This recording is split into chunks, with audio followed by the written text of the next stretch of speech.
Meskipun Tang Ao sudah sangat kuat, ada begitu banyak orang di dunia ini. Bagaimana mungkin Tang Ao mampu menghadapi mereka semua? Kakak Ao, apa kabar? Ning Suir dan Sun Buguoi bergegas mendekat, melihat sekeliling dengan teliti, dan mendapati bahwa Tang Ao belum mati, jadi mereka merasa lega.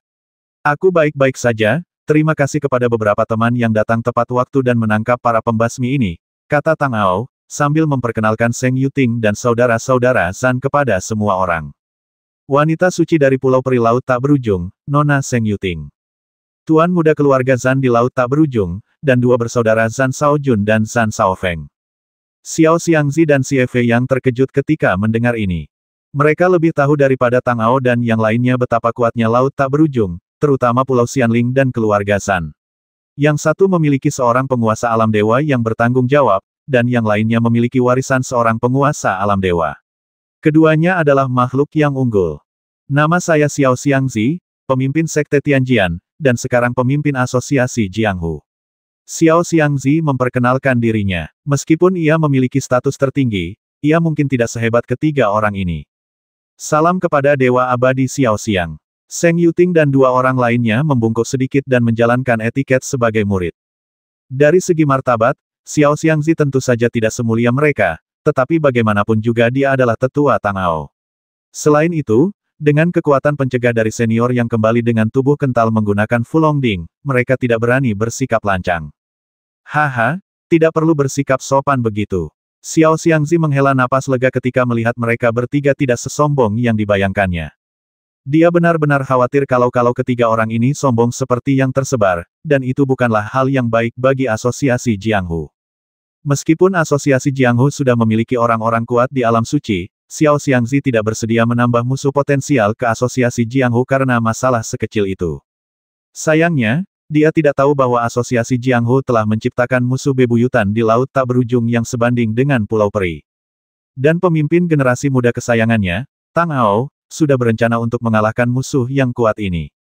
Sementara semua orang berbicara, Xie Fei yang telah memimpin orang untuk membersihkan medan perang di sekitarnya. Ketika dia tiba di Tang Ao, dia menatapnya dan bertanya, siapa orang-orang ini? Buaya, kelabang, dan manusia berkepala harimau, masing-masing lebih aneh dan kuat dari yang sebelumnya. Mereka, Tang Ao melirik Xiao Xiangzi dan melihatnya mengangguk sedikit. Ia melanjutkan, dulu ia adalah pelayan para dewa dan ibel, yang dikenal sebagai 36 suku dewa dan ibel. Sebelumnya ia disegel di tempat terpencil yang disebut Mulut Laut Hitam. Kemudian, aku memasuki Mulut Laut Hitam untuk mencari harta karun demi menyelamatkan orang, dan secara tidak sengaja memicu larangan, menghancurkan Mulut Laut Hitam. Namun sebelum Mulut Laut Hitam menghilang, beberapa orang melarikan diri. Orang-orang ini ada di antara mereka. Mendengar ini, sedikit keterkejutan melintas di mata Seng Yuting. Seperti yang diharapkan, dia baru saja menebak identitas orang-orang ini. Saudara-saudara Zan menatap Tang Ao dengan heran. Mereka tentu pernah mendengar tentang 13 segel dewa dan ibel, tetapi mereka tidak menyangka bahwa Tang Ao akan memiliki kesempatan untuk memasuki salah satunya dan menghancurkannya. Dia bahkan lolos hidup-hidup.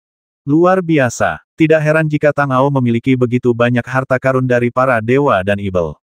Ternyata dia memiliki pengalaman seperti itu. Tetapi memikirkan pengalaman berbahaya ini, saudara Zan harus mempercayainya. 36 suku dewa dan setan Xie Fei yang mengerutkan kening setelah mendengar ini. Begitu banyak tahun telah berlalu sejak zaman kuno. Apakah masih ada makhluk yang begitu setia kepada para dewa dan setan sekarang mereka aktif di benua Zhenwu, yang merupakan hal yang tidak baik bagi umat manusia? Tang Ao mengangguk, ketua sekte benar. Orang-orang ini ambisius dan keras kepala. Mereka ingin membebaskan para dewa dan ibel serta mengembalikan benua Zhenwu ke kekuasaan para dewa dan ibel kuno. Dengan begitu banyak orang yang muncul di sini kali ini, saya menduga mereka ada di sini karena suatu alasan. Apa? Dewa dan setan. Ketika semua orang mendengar ini, mereka tiba-tiba terkejut. Dahulu kala, kekuatan dan kekejaman para dewa dan setan meninggalkan bekas luka yang tak terhapuskan pada umat manusia. Kekuatan mereka sangat mengerikan dan kekejaman mereka sangat menyebalkan. Itu adalah halaman sejarah yang tidak pernah ingin dibuka oleh manusia. Dan sekarang halaman sejarah ini akan terulang kembali, Raja Dewa Qingxi telah lahir. Sekarang saya tidak tahu di mana dia bersembunyi untuk memulihkan diri dan menunggu kesempatan untuk bertindak. 36 suku dewa dan setan juga mulai bergerak untuk kebangkitan para dewa dan setan. Tidak seperti Raja Dewa Qingxi hanya disegel. Ia dapat dilepaskan dengan cara menghancurkan segelnya. Jika ia ingin menghidupkan kembali Dewa Ibel, ia harus melakukan hal yang sama seperti ketika gerbang naga suci membangkitkan Hades. Ia akan membutuhkan darah dan nyawa yang tak terbatas untuk menyediakan vitalitas dan kekuatan yang cukup bagi kebangkitan Dewa dan Ibel. Berhasil atau tidak, itu akan menjadi bencana. Zhang Shaojun tidak dapat mempercayainya. Saudara Tang, bukankah ini berlebihan? Mungkin orang-orang ini baru saja melarikan diri ke sini, ini benar-benar kebetulan. Bagaimanapun, para dewa dan Ibel telah mati begitu lama. Tang Ao tersenyum tipis dan tidak membantah, saya hanya menebak. Masih terlalu dini untuk mengambil kesimpulan sekarang. Tapi aku yakin dalam hatiku. Kenangan para prajurit suku Tianhu telah dibacakan olehnya.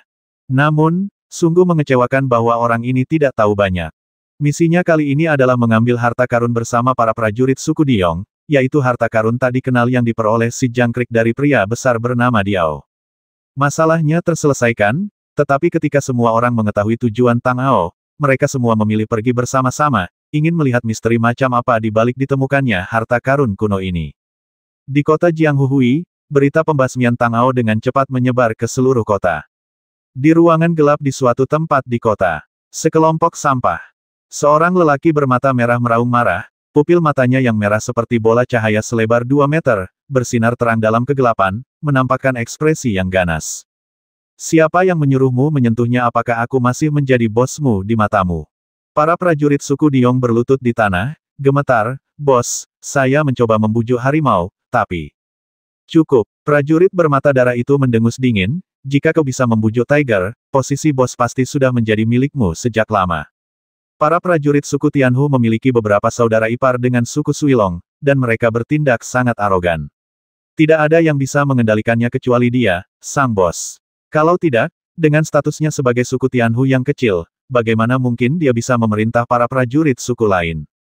Baiklah, tinggalkan asosiasi Jianghu terlebih dahulu untuk menghindari masalah.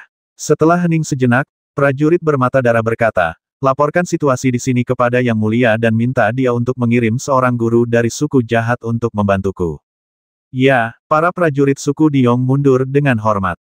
Ketika hanya tersisa satu orang di ruang rahasia, prajurit bermata darah tiba-tiba tertawa, hahaha, dewa benar-benar menolongku. Tanpa sampah-sampah ini yang menyeretku ke bawah, misi selanjutnya akan jauh lebih mudah. Dengan bantuan para penguasa suku jahat, aku bisa tenang. Pada saat yang sama, Tang Ao dan yang lainnya juga mengikuti peta dan menemukan lubang besar yang digali oleh pria berjanggut dan anak buahnya. Sepertinya orang-orang ini tahu sesuatu, kata Tang Ao.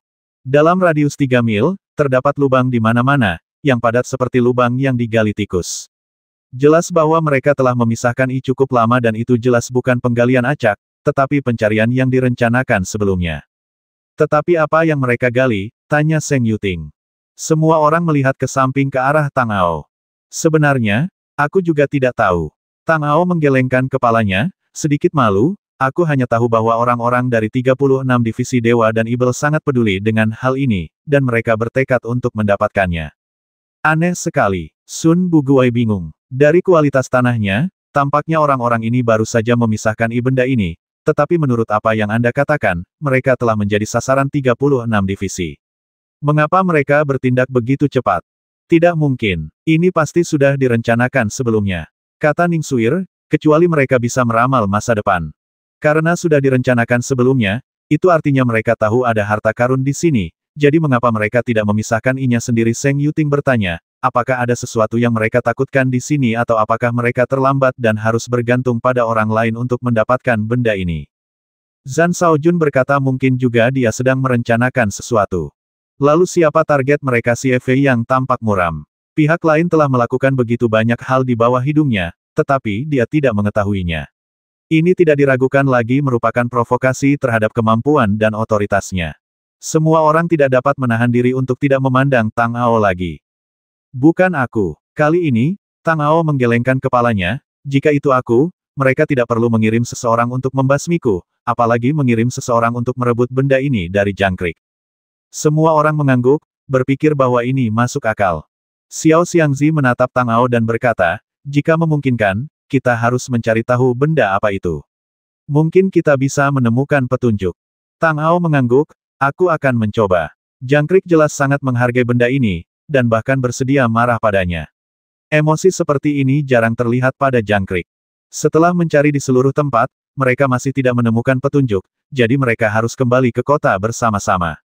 Seng Yuting, saudara Zan, dan Tang Ao sangat dekat, jadi Xiao Xiangzi langsung menyerahkan mereka kepada Tang Ao untuk diterima, yang menghemat banyak masalah. Lagi pula, di dunia saat ini, hampir semua orang yang memenuhi syarat untuk berinteraksi dengan ketiganya berada di sekitar Tang Ao, kecuali Zhang Xiangtian. Namun, untuk menunjukkan ketulusannya, Xiao Xiangzi mengatur lebih dari selusin ahli kuliner yang sangat terampil untuk menghibur ketiga orang itu di rumah Tang Shuai, dan dia menginvestasikan banyak uang. Malam itu, Tang Ao menarik jangkrik itu keluar. Cicada yang selalu gelisah itu sedang tidak dalam suasana hati yang baik. Dia menatap Tang Ao dengan tidak senang dan berkata dengan tidak senang, "Apa yang kamu lakukan jangan pernah berpikir untuk mengambil barang-barangku. Tidak ada gunanya bahkan jika aku memberikannya kepadamu." Tang Ao berkata dengan nada tertekan, membuat dirinya tampak seperti orang kikir, dan berkata dengan tidak senang, "Jangan khawatir, aku punya cukup banyak harta, kamu bisa menyimpannya sendiri." Begitulah kira-kira, jangkrik itu tanpa sadar menyentuh lehernya, dan Tang Ao menemukan bahwa ada cermin kecil berbentuk bulan sabit di lehernya. "Oh, benar, apakah ini cermin dewa yang kau pukul dari Gu Yun untuk apa ini? Kamu setuju untuk tidak menggantikan bayiku?" Jangkrik menjadi marah setelah mendengar hal ini dan tampak seolah-olah dia akan mempertaruhkan nyawanya untuk melindunginya. "Jangan berikan itu padaku." Tang Ao tidak percaya. "Ini bukan yang kau dapatkan hari itu. Lagi pula, aku tidak memintanya. Aku hanya sedikit penasaran." Sudut mulut belalang itu berkedut, seolah-olah dia sedang memikirkan sesuatu, dan tiba-tiba menyeringai, "Baiklah, jika kamu benar-benar ingin tahu, aku bisa membiarkanmu mencoba keajaiban benda ini. Bagaimana dijamin seru?" Setelah berkata demikian, dia melambaikan cermin kecil itu ke arah Tang Ao, seolah berkata, "Bagaimana menurutmu, apakah kamu ingin tahu?" "Kalau begitu lupakan saja." Tang Ao menolaknya tanpa berpikir sebenarnya, "Aku tidak begitu penasaran. Sebaiknya kau simpan saja sendiri." Jangkrik tiba-tiba menjadi sangat aktif, pasti ada sesuatu yang buruk.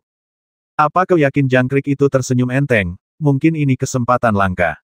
Pikirkan tentang kultivasi Gu Yun.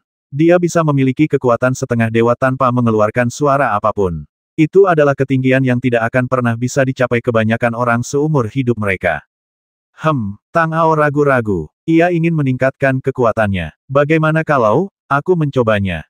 "Tentu saja kita harus mencoba, bagaimana jika berhasil?" Kriket mengangguk berulang kali, lalu memanggil Tang Ao dan berkata, "Berbaringlah, jangan melawan, aku akan menerimamu." "Kirim aku masuk kemana?" "Oh, tidak apa-apa, toh ini tempat yang bagus."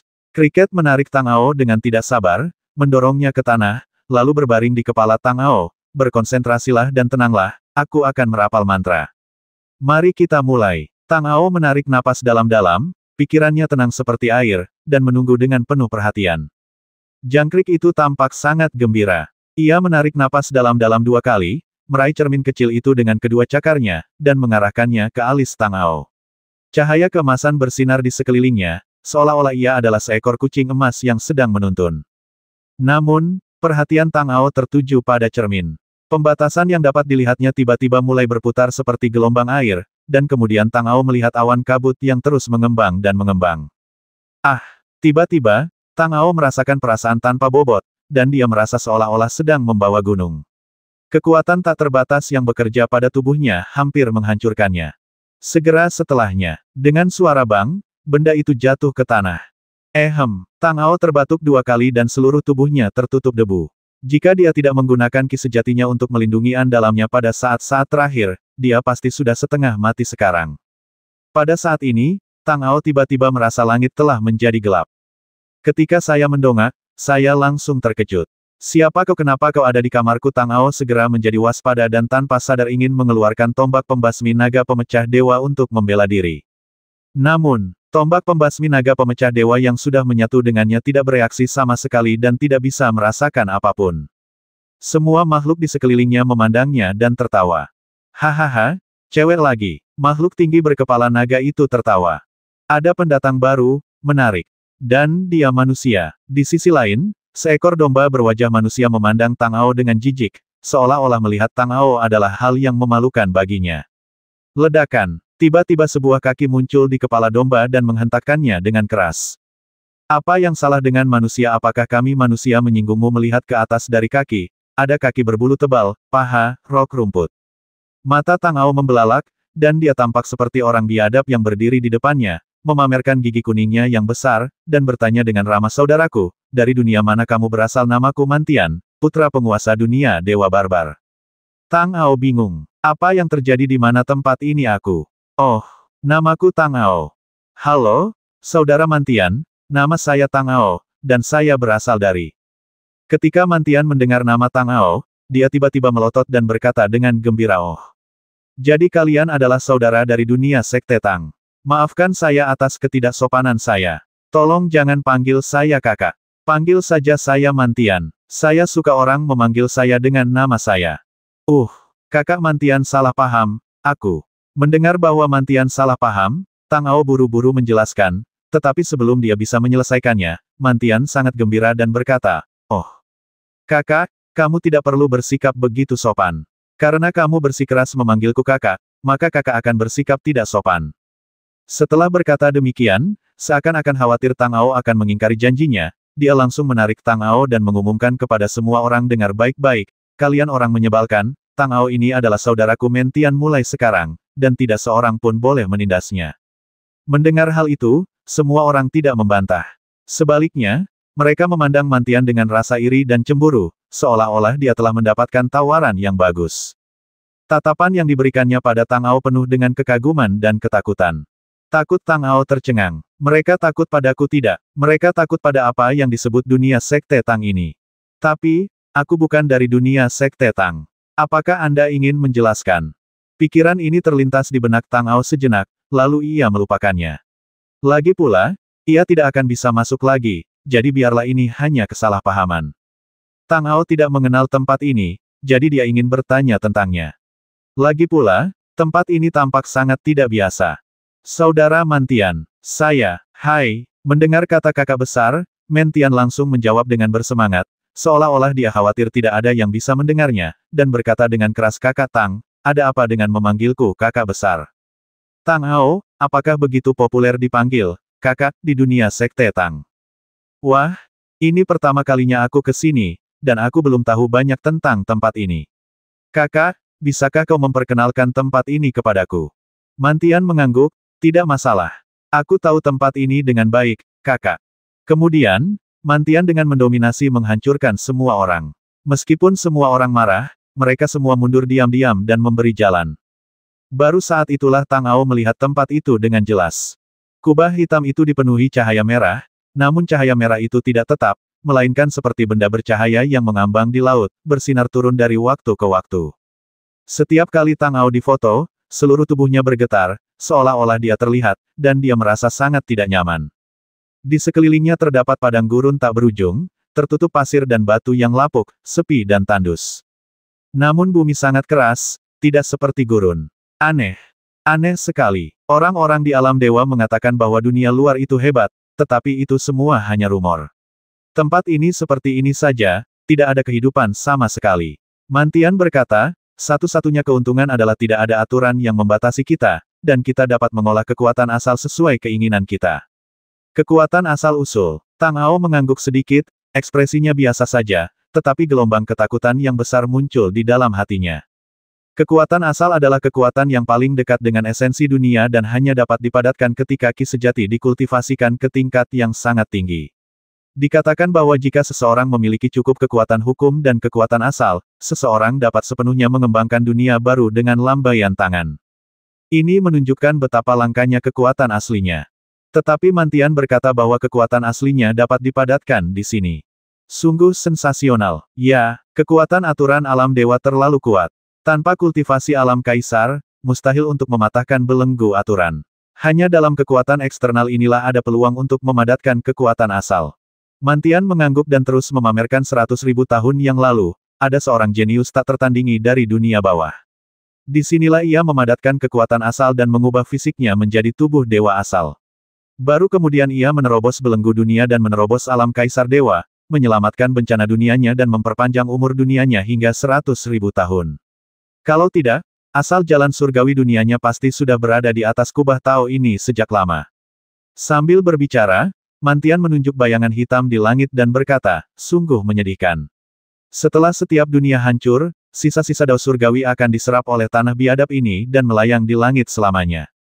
Tang Ao mengangguk pelan. Baru sekarang dia mengerti bahwa bola-bola cahaya merah ini sebenarnya adalah sisa-sisa Dao surgawi. Tempat ini sangat aneh. Luar biasa. Saat Mantian pamer, Tang Ao perlahan-lahan memahami di mana dia berada. Manfaat terbesar dari kekuatan transformasi adalah meningkatkan kemurnian ki sejati dan memadatkan kekuatan asli.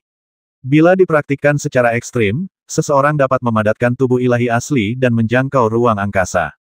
Dikatakan bahwa seseorang dapat bepergian dengan bebas ke berbagai tempat di surga dan bumi. Hanya saja itu sangat sulit, dan tidak ada seorang pun yang berhasil melakukannya dalam 100.000 tahun. Saat ini, orang-orang di sini lebih cenderung memadatkan kekuatan asal sebagai pembasmi dalam situasi darurat dalam pertempuran sehari-hari, dan dikatakan sangat kuat. Pada saat yang sama, ada juga pasar tempat para prajurit dari semua lapisan masyarakat berkumpul, dan ada sejumlah besar harta karun langka. Sebenarnya, pasar ini adalah tujuan utama banyak pejuang datang ke sini. Kamu bisa menemukan banyak barang yang dibutuhkan di sini, tetapi barang-barang itu langka di duniamu sendiri. Mantian berkata, saya berasal dari dunia dewa barbar, dan keterampilan menempas senjata saya sangat buruk, tetapi kami memiliki banyak bahan mentah dan esensi terbaik dari surga dan bumi. Ayah saya meminta saya untuk datang ke sini karena dia berharap saya dapat menukar cukup banyak senjata ajaib. Jika memang begitu, Tang Ao bertanya dengan hati-hati, mengapa kamu tidak mempelajari teknik pemurnian senjata dari dunia lain saja? Dengan baik, mendengar ini, Mantian tertegun, matanya terbelalak, seolah-olah dia melihat pintu menuju dunia baru perlahan terbuka ke arahnya. Ya, saat berikutnya, dia tiba-tiba berteriak dan menatap Tang Ao dengan penuh semangat, seolah-olah dia melihat seorang saudara, dengan air mata di matanya, Kakak Tang, kamu sangat pintar. Mengapa aku tidak memikirkannya? Tang Ao memaksakan senyum jelek, merasa sangat terkejut. Apakah ini begitu sulit untuk dipikirkan? Melihat wajah Mantian, Tang Ao tampaknya telah menemukan jawabannya. Baiklah. Meskipun orang ini sangat berkuasa dan memiliki status yang sangat tinggi, dia tidak dipengaruhi oleh kebijaksanaan dan tingkat kecerdasannya benar-benar terbatas. Kebenaran bahwa lebih baik mengajari seseorang memancing daripada memberinya ikan masih belum diketahui dalam pikiran mereka. Tidak, aku harus pergi mengumpulkan metode pemurnian senjata. Kakak Tang, kau awasi saja dulu. Aku akan segera kembali. Sebelum Tang Ao sempat menjawab, Mantian telah menghilang. Tang Ao tidak memaksanya untuk tinggal. Aku hampir tahu semua yang perlu ku ketahui. Pada periode waktu berikutnya, aku mungkin juga menemukan tempat untuk mencoba memadatkan kekuatan aslinya. Jika aku dapat menyimpan sedikit saja, itu mungkin akan menyelamatkan hidupku di saat kritis. Daerah terpencil yang luas. Tang Ao menemukan tempat persembunyian dan bersembunyi di sana. Sambil memusatkan pikirannya dan menenangkan napasnya, Tang Ao mempraktikkan Xingchen Xuan Tianjue. Tiba-tiba ia merasakan energi yang kuat mengalir deras di tubuhnya, seperti sekelompok kuda liar yang berlari kencang, mengalir ke tubuh Tang Ao. Sebentar, Tang Ao merasakan kejernihan yang belum pernah dirasakan sebelumnya, dan dia bisa merasakan setiap perubahan kecil pada kekuatan di tubuhnya. Kekuatan kelima elemen masih kurang menguntungkan dan masih terus berkembang. Kekuatan bintang telah mencapai titik jenuh, dan semakin lama semakin kuat. Ekspresi Tang Ao tetap tenang, dan dia terus memadatkan kekuatan seni langit berbintang seperti biasa. Tak lama kemudian, kekuatan bintang-bintang mulai bersinar, bagaikan matahari keperakan yang terbit, menyilaukan dan cemerlang.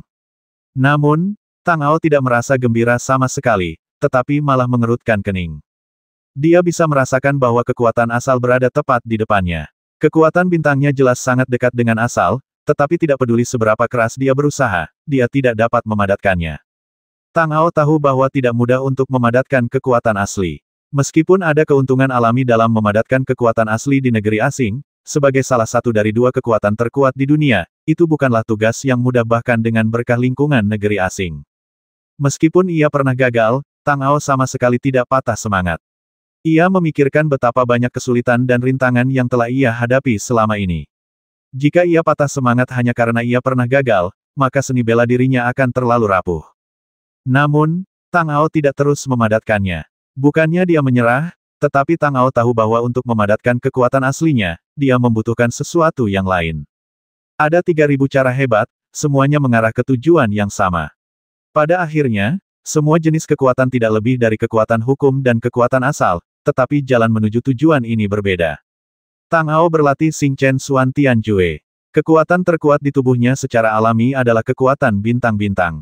Meskipun kekuatan 5 elemen juga ada, bintang-bintang adalah jalan yang sebenarnya ia tempuh. Sekarang di negeri asing ini, lebih mudah untuk memadatkan kekuatan asli. Secara logika, dia seharusnya dapat memadatkan esensi bintang-bintang, tetapi dia gagal memadatkannya, yang berarti metodenya salah. Tang Ao tidak pernah meragukan pemahaman dan kognisinya tentang kultivasi. Dia tahu bahwa alasan mengapa dia tidak berhasil adalah karena dia tidak memiliki cukup pemahaman tentang kekuatan bintang-bintang, atau asal-usul bintang-bintang. Maka ia pun menyerah untuk terus-menerus mengembunkan hakikat bintang, sebab sebelum ia benar-benar mengerti apa itu bintang, ia tidak dapat berhasil mengembunkan hakikat bintang.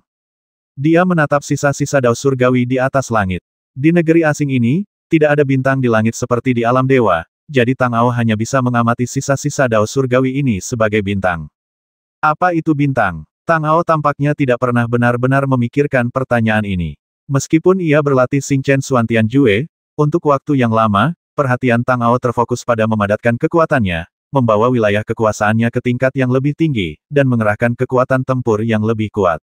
Selama itu bisa memberinya kekuatan yang lebih dahsyat, dia akan berlatih.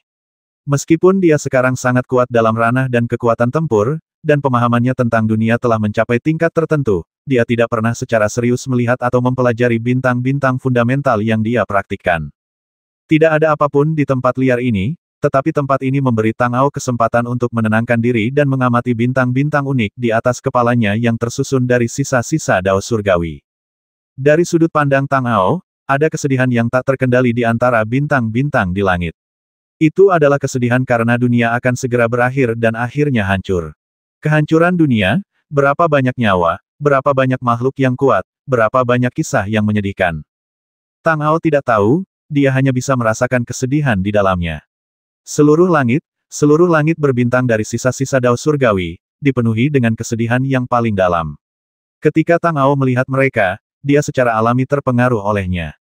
Rasanya seperti ada sesuatu yang menyumbat jantungnya, membuatnya sulit bernapas. Ia mulai marah, dan rasa enggan yang kuat membuatnya ingin berteriak keras. Namun, ia menahannya. Ia memendam kemarahan itu dalam dadanya. Ia merasakan kemarahan itu, dan di dalamnya, ia merasakan sesuatu yang lebih dalam di balik kesedihan itu. Itulah hal yang tersembunyi di balik kesedihan yang ditinggalkan oleh sisa-sisa dao surgawi, sesuatu yang dekat dengan asal-usulnya. Hanya dengan memahami hal ini dan merasakan hal ini, Tang Ao dapat memahami apa asal-usul bintang-bintang. Seseorang pernah berkata bahwa bintang-bintang yang menggantung di atas langit alam dewa melambangkan suatu dunia, dan bintang-bintang yang tak terhitung jumlahnya melambangkan dunia-dunia yang tak terhitung jumlahnya. Oleh karena itu, bintang-bintang yang berubah dari sisa-sisa dao surgawi di sini juga dapat dianggap sebagai sebuah dunia, tetapi itu adalah dunia yang mati. Kalau kita jelaskan dengan prinsip bahwa semua jalan besar menuju ke tujuan yang sama, maka kita dapat mengetahui bahwa baik dunia orang hidup maupun dunia orang mati, mereka sendiri adalah dunia, hakikat mereka sama, sehingga asal-usul mereka juga sama. Kemarahan yang tak terhitung jumlahnya meremas hati Tang Ao. Dia merasakan kekuatan besar di dadanya terus-menerus mengembang, seolah-olah akan meledakkan dadanya. Tang Ao sedikit bingung. Dunia-dunia ini telah mencapai akhir kehidupan mereka. Mereka sudah mati. Ini adalah takdir mereka, dan ini juga takdir. Sejak mereka lahir, mereka ditakdirkan untuk memiliki takdir seperti itu. Karena kita sudah tahu seperti ini hasilnya, kita seharusnya melakukan perjuangan yang tak terhitung jumlahnya selama bertahun-tahun untuk mengubahnya. Namun takdir adalah takdir, dan dunia pada akhirnya hancur, maka dapat dimengerti jika Tang Ao merasakan kesedihan yang tak terhitung banyaknya ketika sisa-sisa Tian Dao berkumpul di saat kematiannya. Kesedihan karena tidak berdaya melawan takdir, kesedihan karena menyadari semua usahamu pada akhirnya hanyalah ilusi, dan kesedihan karena kematian pada akhirnya. Namun mengapa ada kemarahan? Apakah Anda marah pada ketidakadilan takdir atau pada kekejaman hidup dan mati? Jalan surga itu kejam, dan takdir itu adil. Semua dunia akan mengalami hari ini, dan semua dunia tidak akan bisa lolos dari hari ini, jadi tidak boleh ada kemarahan. Kemarahan di dada Tang Ao telah mencapai batasnya, dan dia hampir meledak karena kekuatan kemarahannya, tetapi saat ini, secercah pencerahan telah muncul di hati Tang Ao. Jangan marah, dan jangan marah. Kemarahan hanyalah penghalang yang digunakan oleh sisa-sisa surga untuk menyembunyikan kekuatan hakikinya. Di balik kemarahan, ada sesuatu yang lebih dalam. Apa yang seharusnya menjadi penghalang itu? Memahami dunia dari dunia, dan menyublimkan kekuatan dari kekuatan. Seni bela diri adalah jalan kemajuan yang berkelanjutan, jalan untuk terus mendaki ke puncak yang lebih tinggi. Tang Ao sangat memahami hal ini, jadi dia tidak akan menyerah. Dia hanya akan menutup matanya ketika dia dibutakan oleh kekuatan yang kuat dan merasakan esensi di balik kekuatan tersebut. Setelah amarahnya, Tang Ao melihat secercah kehidupan, sedikit kehidupan yang tersembunyi di balik amarahnya yang meluap-luap. Segala sesuatu yang dirasakan dan dilihat Tang Ao sekarang berasal dari sisa-sisa dao surgawi di atas langit. Jejak vitalitas ini secara alami juga milik sisa-sisa dao surgawi. Namun masalahnya adalah sisa-sisa dao surgawi tertarik ke dunia luar setelah dunia benar-benar mati. Benda ini, benda terakhir, seharusnya sudah mati. Bagaimana bisa ada kehidupan di tengah kematian? Tang Ao merasa bahwa ia akan segera menemukan hakikat sejati yang tersembunyi di balik bintang-bintang yang jauh, tetapi ia masih selangkah lagi. Itulah sebabnya jejak kehidupan yang seharusnya tidak ada ini ada. Selama dia dapat memahami mengapa masih ada kehidupan dalam kematian mutlak dan setelah takdir menyatakan kematian, Tang Ao akan dapat mengetahui apa hakikat bintang-bintang. Asal dia menemukan hakikat bintang-bintang, dia akan berhasil memadatkan asal-usul bintang-bintang.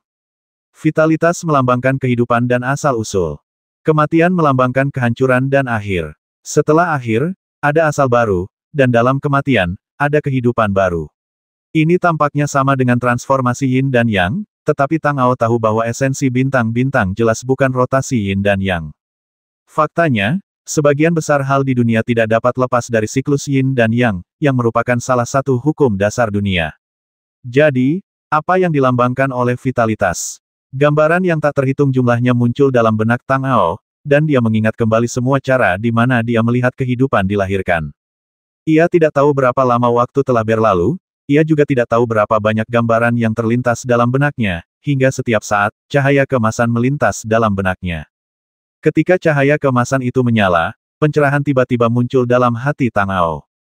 Vitalitas adalah sebuah awal, selain berarti lahirnya kekuatan baru, hal terpenting tentangnya, yang benar-benar diwakilinya, adalah harapan. Harapan adalah fondasi kehidupan. Jika semua eksistensi di dunia dianggap sebagai kehidupan, maka hal terpenting bagi semua eksistensi di dunia bukanlah kekuatan atau energi, melainkan harapan. Harapan adalah akar kelanjutan, dan harapan itu abadi. Bahkan dalam sisa-sisa dao surgawi di dunia yang mati, seseorang masih dapat melihat harapan, harapan akan kelahiran kembali. Tang Ao akhirnya dapat memahami mengapa kemarahan yang begitu kuat terungkap dalam sisa-sisa Tiandao. Kemarahan itu cukup untuk menghancurkan dunia sekali lagi. Itulah perjuangan sisa-sisa surga. Mereka masih punya harapan. Meskipun mereka telah mati, harapan mereka tidak akan sepenuhnya padam. Mereka tidak bisa terbebas dari perjuangan harapan. Semua perjuangan itu akhirnya berubah menjadi kemarahan, kemarahan yang tak berujung. Oleh karena itu, kemarahan dan vitalitas melambangkan masa depan sisa-sisa dao surgawi, sedangkan kesedihan melambangkan masa lalu sisa-sisa dao surgawi.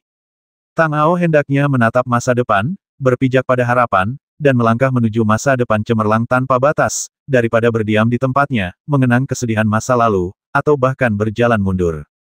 Pada saat ini, Tang Ao akhirnya memahami hakikat sejati bintang, yaitu harapan. Asal-usul bintang adalah asal-usul harapan, dan cahaya keemasan itulah kekuatan asli yang akhirnya dipadatkan oleh Tang Ao. Tang Ao duduk bersila lagi dan mulai berlatih seni langit berbintang. Kekuatan yang melonjak-melonjak dalam tubuhnya seperti air pasang. Dia tidak berhenti, dia terus bergerak maju sampai kekuatan bintang di tubuhnya bersinar dengan cahaya terang. Pada titik ini, kekuatan bintang-bintang tampaknya telah mencapai batasnya. Terakhir kali ia mencoba memadatkan esensi bintang-bintang, ia berhenti pada langkah ini dan gagal. Namun kali ini, Tang Ao menatap kekuatan bintang yang menyilaukan itu, lalu tiba-tiba seluruh kekuatan bintang itu pun terpencar keluar, dan kekuatan itu terhisap keluar dari tubuhnya. Namun, pada saat ini, sebuah kekuatan yang belum pernah ia rasakan sebelumnya muncul dari tubuhnya. Kekuatan itu membawa cahaya keemasan yang samar, seolah-olah itu adalah sumber dari semua kehangatan di dunia. Cahaya itu adalah cahaya harapan, dan kekuatan itu adalah asal mula bintang-bintang. Tang Ao berhasil. Meskipun esensi bintang yang dipadatkannya sekarang masih sangat lemah, hanya sedikit, tetapi ia menemukan cara untuk memadatkan esensi bintang. Pemahamannya tentang bintang menjadi lebih dalam, yang merupakan hal terpenting baginya. Jejak asal-usul bintang ini mungkin tidak membantu kekuatannya saat ini, tetapi ini menunjukkan bahwa ia sangat dekat dengan hakikat dunia, yang berarti bahwa ia memiliki dasar untuk mencapai alam kaisar. Tang Ao membuka matanya dan menghela napas panjang. Meskipun ini adalah negeri asing tempat ia dapat dengan bebas memadatkan kekuatan asal, bukanlah tugas yang mudah untuk memadatkan kekuatan asal. Kekuatan asal terlalu tinggi. Sebagian besar makhluk di dunia tidak dapat menyentuh sedikit pun kekuatan asal meskipun mereka menghabiskan seluruh hidup mereka.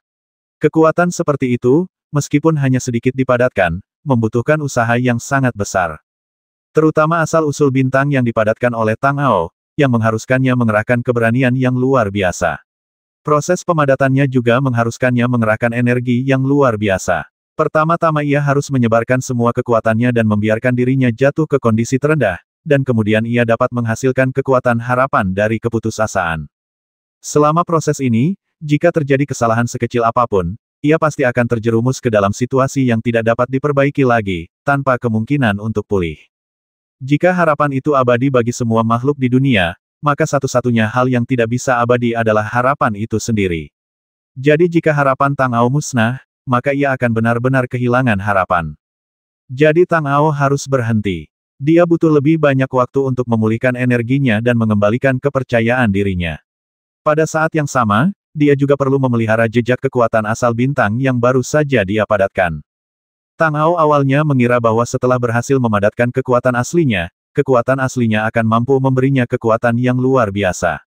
Baru setelah asal-usul bintang muncul di tubuhnya, dia menemukan bahwa kenyataannya sama sekali tidak seperti ini. Pada tahap awal kondensasi kekuatan asli, ia perlu menghabiskan banyak waktu dan energi untuk memelihara kekuatan asli ini sehingga perlahan-lahan dapat stabil di dalam tubuh. Jika ia tidak berhati-hati, kekuatan asli akan menghilang. Jika ia merajalela di dalam tubuh, mungkin tidak ada kekuatan lain di dunia ini yang dapat menahan kekuatan asli tersebut. Tang Ao tidak tahu berapa lama dia bisa tinggal di negeri asing ini. Masih banyak hal yang tidak dia ketahui tentang tempat ajaib ini, dan masih banyak tempat yang belum dia kunjungi. Tidak tahu apakah dia akan mempunyai kesempatan untuk datang ke tempat ini lagi di lain waktu, Tang Ao tahu bahwa dia sangat beruntung bisa tiba di sini, jadi dia harus berusaha sekuat tenaga untuk memanfaatkan kesempatan ini dan melihat lebih banyak tempat ajaib ini. Lagi pula, ia tidak punya pekerjaan lain. Ia hanya berkeliaran di tanah tandus dan tandus itu. Harus dikatakan bahwa negeri asing benar-benar merupakan tempat berkumpulnya dunia yang tak terbatas. Setelah berjalan-jalan santai, Tang Ao melihat banyak makhluk yang belum pernah dilihatnya sebelumnya dan tidak tahu bagaimana cara menggambarkannya. Semua makhluk ini memiliki aura yang sangat kuat, dan mereka juga memiliki kecerdasan yang cukup kuat. Meskipun mereka terlihat sangat aneh, di dunia mereka adalah makhluk yang paling unggul. Ketika Tang Ao melihat makhluk-makhluk ini juga melihat ke arah Tang Ao. Di antara semua mata yang memandang ke arah Tang Ao, selain mereka yang mengamatinya dengan rasa ingin tahu seperti Tang Ao, ada juga sebagian orang yang tatapannya dipenuhi dengan rasa jijik, penghinaan, dan sebagainya. Bahkan ada beberapa makhluk yang ketika melihat Tang Ao, ada rasa jijik dan benci yang tak tersamar di mata dan wajah mereka. Setiap kali melihat makhluk seperti itu, Tang Ao akan berusaha menjauh dari mereka. Tanah di luar dunia penuh dengan naga tersembunyi dan harimau yang berjongkok. Makhluk yang dapat berkumpul di sini semuanya memiliki keberuntungan besar dan kekuatan yang dahsyat di dunia mereka. Tang Ao tidak terlalu bangga di sini. Lagi pula, Tang Ao datang ke sini lebih untuk mencari peluangnya sendiri, untuk melihat apakah dia bisa mendapatkan kekuatan yang lebih besar dan memiliki kesempatan untuk melangkah lebih jauh, daripada datang ke sini untuk bertarung dengan makhluk-makhluk dari dunia lain. Berhasil mengondensasi jejak kekuatan asal-usul bintang sudah merupakan keuntungan besar bagi Tang Ao, dan Tang Ao tidak ingin membuat masalah lagi saat ini. Saudara Tang, coba lihat, apa yang saya dapatkan sebagai imbalannya. Tepat saat Tang Ao tengah berpikir dalam hatinya, suara Mantian tiba-tiba terdengar di belakangnya. Hati Tang Ao tergerak, lalu dia berbalik sambil tersenyum dan berkata kepada Mentian, "Saudara Mentian, apa yang kamu dapatkan yang membuatmu begitu bahagia?" Lihat ini. Saat Mantian berbicara, dia meletakkan selembar perkamen kuno di tangannya di depan mata Tang Ao dan menggoyangkannya, sambil berkata dengan bangga, "Benda ini disebut alkimia agung." Temanku mengatakan bahwa benda ini mencatat metode pemurnian senjata sihir paling kuat di dunia. Selama kamu mengikuti metode di dalamnya dan menambahkan bahan yang tepat, kamu dapat memurnikan senjata sihir yang tiada taraf. Dewa Barbar, aku sudah datang ke negeri asing ini berkali-kali. Dulu, aku menggunakan banyak harta karun alam untuk ditukar dengan senjata ajaib dari dunia lain. Hanya saja kali ini, aku menukarnya dengan sesuatu yang memungkinkan kita untuk memurnikan senjata ajaib sendiri. Mulai sekarang, kita tidak perlu lagi meminta senjata ajaib kepada orang lain. Saat Mantian berbicara, dia menatap Tang Ao dan berkata, ngomong-ngomong, aku harus berterima kasih kepada saudara Tang atas panen yang begitu baik. Kali ini, aku berutang budi padamu. Jika kamu membutuhkanku di masa mendatang, jangan ragu untuk bertanya padaku. Aku tidak akan pernah menunda. Saudara Mantian, Anda terlalu sopan. Saya hanya mengatakannya dengan santai. Semua ini berkat Anda, Saudara Mantian, sehingga Anda mendapatkan hal yang begitu baik. Beraninya saya mengambil keuntungan dari hal itu. Tang Ao tersenyum tipis. Meskipun Mantian sedikit kurang cerdas, dia adalah orang yang sangat baik. Dia murah hati dan saleh, dan dia tidak memiliki sedikit pun kesombongan. Di negeri asing ini, ada banyak ras alien. Kebanyakan dari mereka tampaknya tidak terlalu dekat dengan manusia. Bagaimanapun juga, Mantian adalah anggota ras manusia. Akan sangat bermanfaat bagi Tang Ao untuk lebih dekat dengan Mantian. Memikirkan hal ini, Tang Ao berkata kepada Mantian lagi, saudara Mantian, karena kamu sudah menukar bahan-bahan untuk memurnikan senjata ajaib, mengapa kamu tidak bergerak dan menukar bahan-bahan untuk memurnikan ramuan juga dengan cara ini? Di duniamu, kamu tidak hanya akan memiliki senjata ajaib untuk digunakan, tetapi juga ramuan untuk diambil. Ketika Mantian mendengar ini, matanya berbinar, dan dia menepuk kepalanya dengan keras. Dia menatap Tang Ao dan berkata dengan penuh semangat, Dewa Manusia, Saudara Tang, kamu pasti dikirim oleh Dewa Manusia untuk membimbingku. Mengapa aku tidak memikirkannya? Dulu, kami orang barbar akan langsung memakan harta karun alam, tetapi saya pernah melihat orang dari dunia lain memurnikan berbagai ramuan spiritual dan memadatkannya menjadi pil. Efeknya jauh lebih baik daripada apa yang bisa kami orang barbar makan secara langsung. Sebelumnya aku pernah berpikir untuk bertukar pil dengan orang-orang dari dunia lain, tetapi kemudian kupikir itu tidak hemat biaya. Lagi pula, kami orang barbar tidak perlu minum pil, jadi aku tidak melakukannya. Kalau kau tidak mengingatkanku, aku tidak akan memikirkannya. Kau benar-benar pintar. Mendengar ini, Tang Ao berkata dengan ekspresi malu di wajahnya, saudara Mantian, Anda terlalu baik. Saya hanya mengatakannya dengan santai. Karena saudara Mantian ingin bertukar metode pemurnian pil, mengapa saya tidak pergi bersama Anda, saudara Mantian, dan omong-omong, saya juga dapat melihat-lihat negeri asing ini dan mempelajarinya lebih lanjut. Tentu saja itu bagus. Ngomong-ngomong, izinkan aku memperkenalkan teman-temanku di sini kepadamu, saudara Tang. Ketika Mantian mendengar Tang Ao mengatakan bahwa dia bersedia pergi bersamanya untuk bertukar barang, dia langsung setuju dan membawa Tang Ao pergi.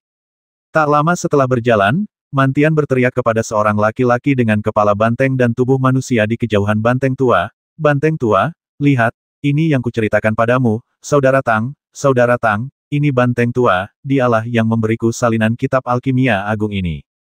Tang Ao menatap banteng tua bertubuh manusia dan berkepala banteng itu.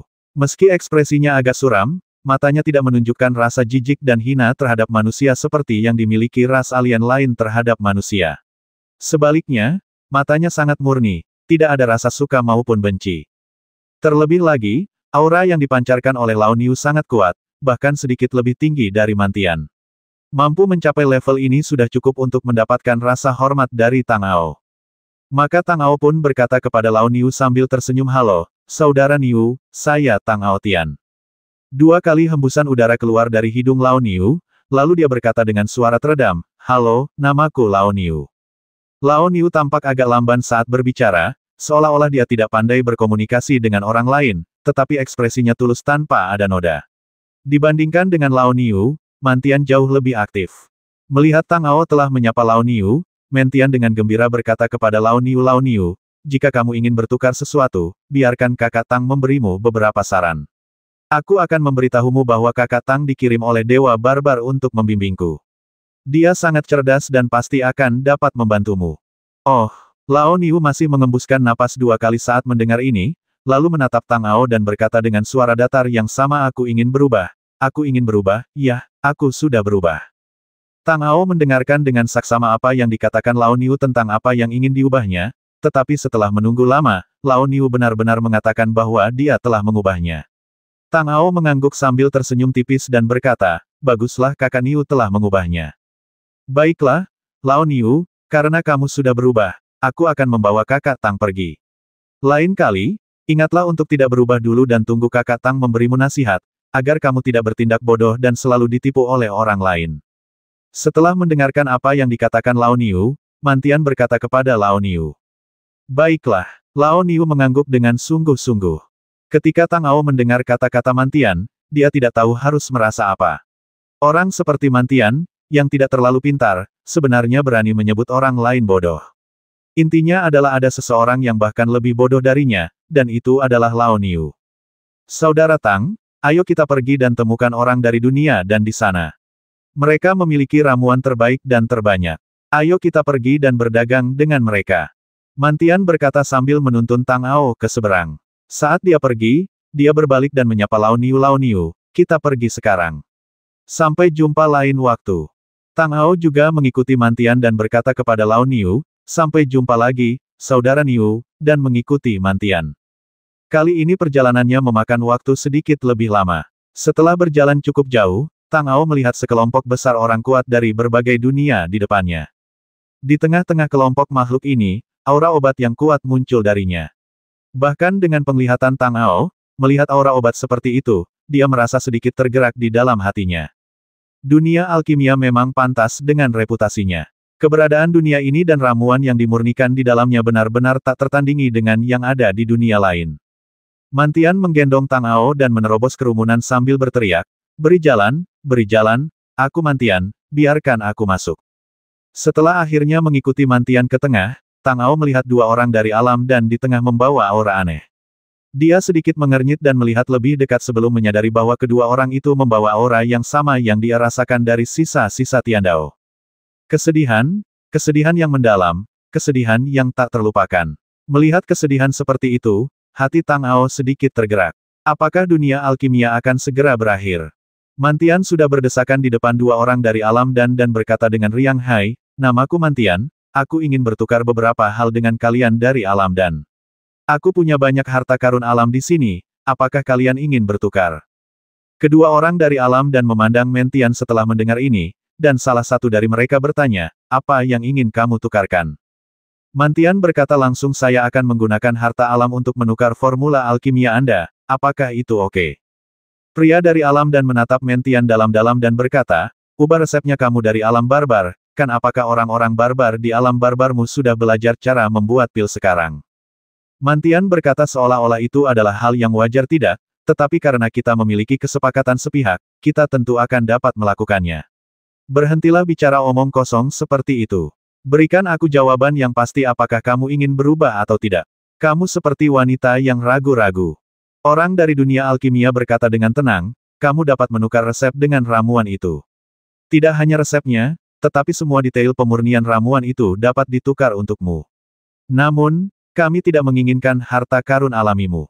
Kami menginginkan hal-hal lain. Mantian tercengang saat mendengar ini. Ini adalah pertama kalinya dia melihat seseorang di alam liar yang tidak menginginkan harta karunnya. Dia memikirkannya, tetapi tidak dapat memikirkan hal lain yang dapat ditukar, jadi dia bertanya dengan bingung. Jika kamu tidak menginginkan harta karun alam, lalu apa yang kamu inginkan? Aku hanya punya harta karun alam, tidak ada yang lain. Pada saat ini, Tang Ao melangkah maju dan berkata, dua senior dari alam alkimia, bolehkah saya bertanya apakah kalian ingin menukar kekuatan asal? Dua orang dari alam dan itu menatap Tang Ao pada saat yang sama. Salah satu dari mereka mengangguk dan berkata, ya, bagaimana kamu tahu? Hati Tang Ao tergerak. Tebakannya memang benar. Dao surgawi alam dan telah mencapai akhir takdirnya dan akan segera mati. Itulah sebabnya orang-orang di alam dan ingin menukarnya dengan kekuatan asli yang cukup untuk memperpanjang umur alam dan menyelamatkan seluruh alam dan. Memikirkan hal ini, Tang Ao berkata kepada dua orang dari alam dan dua senior, kalian ingin menukar kekuatan asal, tetapi menurutku di negeri asing ini, seharusnya tidak ada orang yang memiliki kekuatan asal untuk ditukar dengan kalian. Namun, aku punya ide yang bisa kuberikan sebagai referensi. Bagaimana menurutmu? Ketika orang-orang dari alam dan mendengar ini, jejak kekecewaan melintas di mata mereka. Mereka menoleh dan berkata dengan ringan kecuali untuk kekuatan asal, kami tidak menginginkan yang lain. Jika Anda tidak memiliki kekuatan asal, jangan meminta kami untuk menukar apapun. Kami tidak akan menukar apapun. Tang Ao tersenyum dan berkata, aku tidak mencari kalian berdua untuk bertukar sesuatu, aku hanya ingin memberikan saran.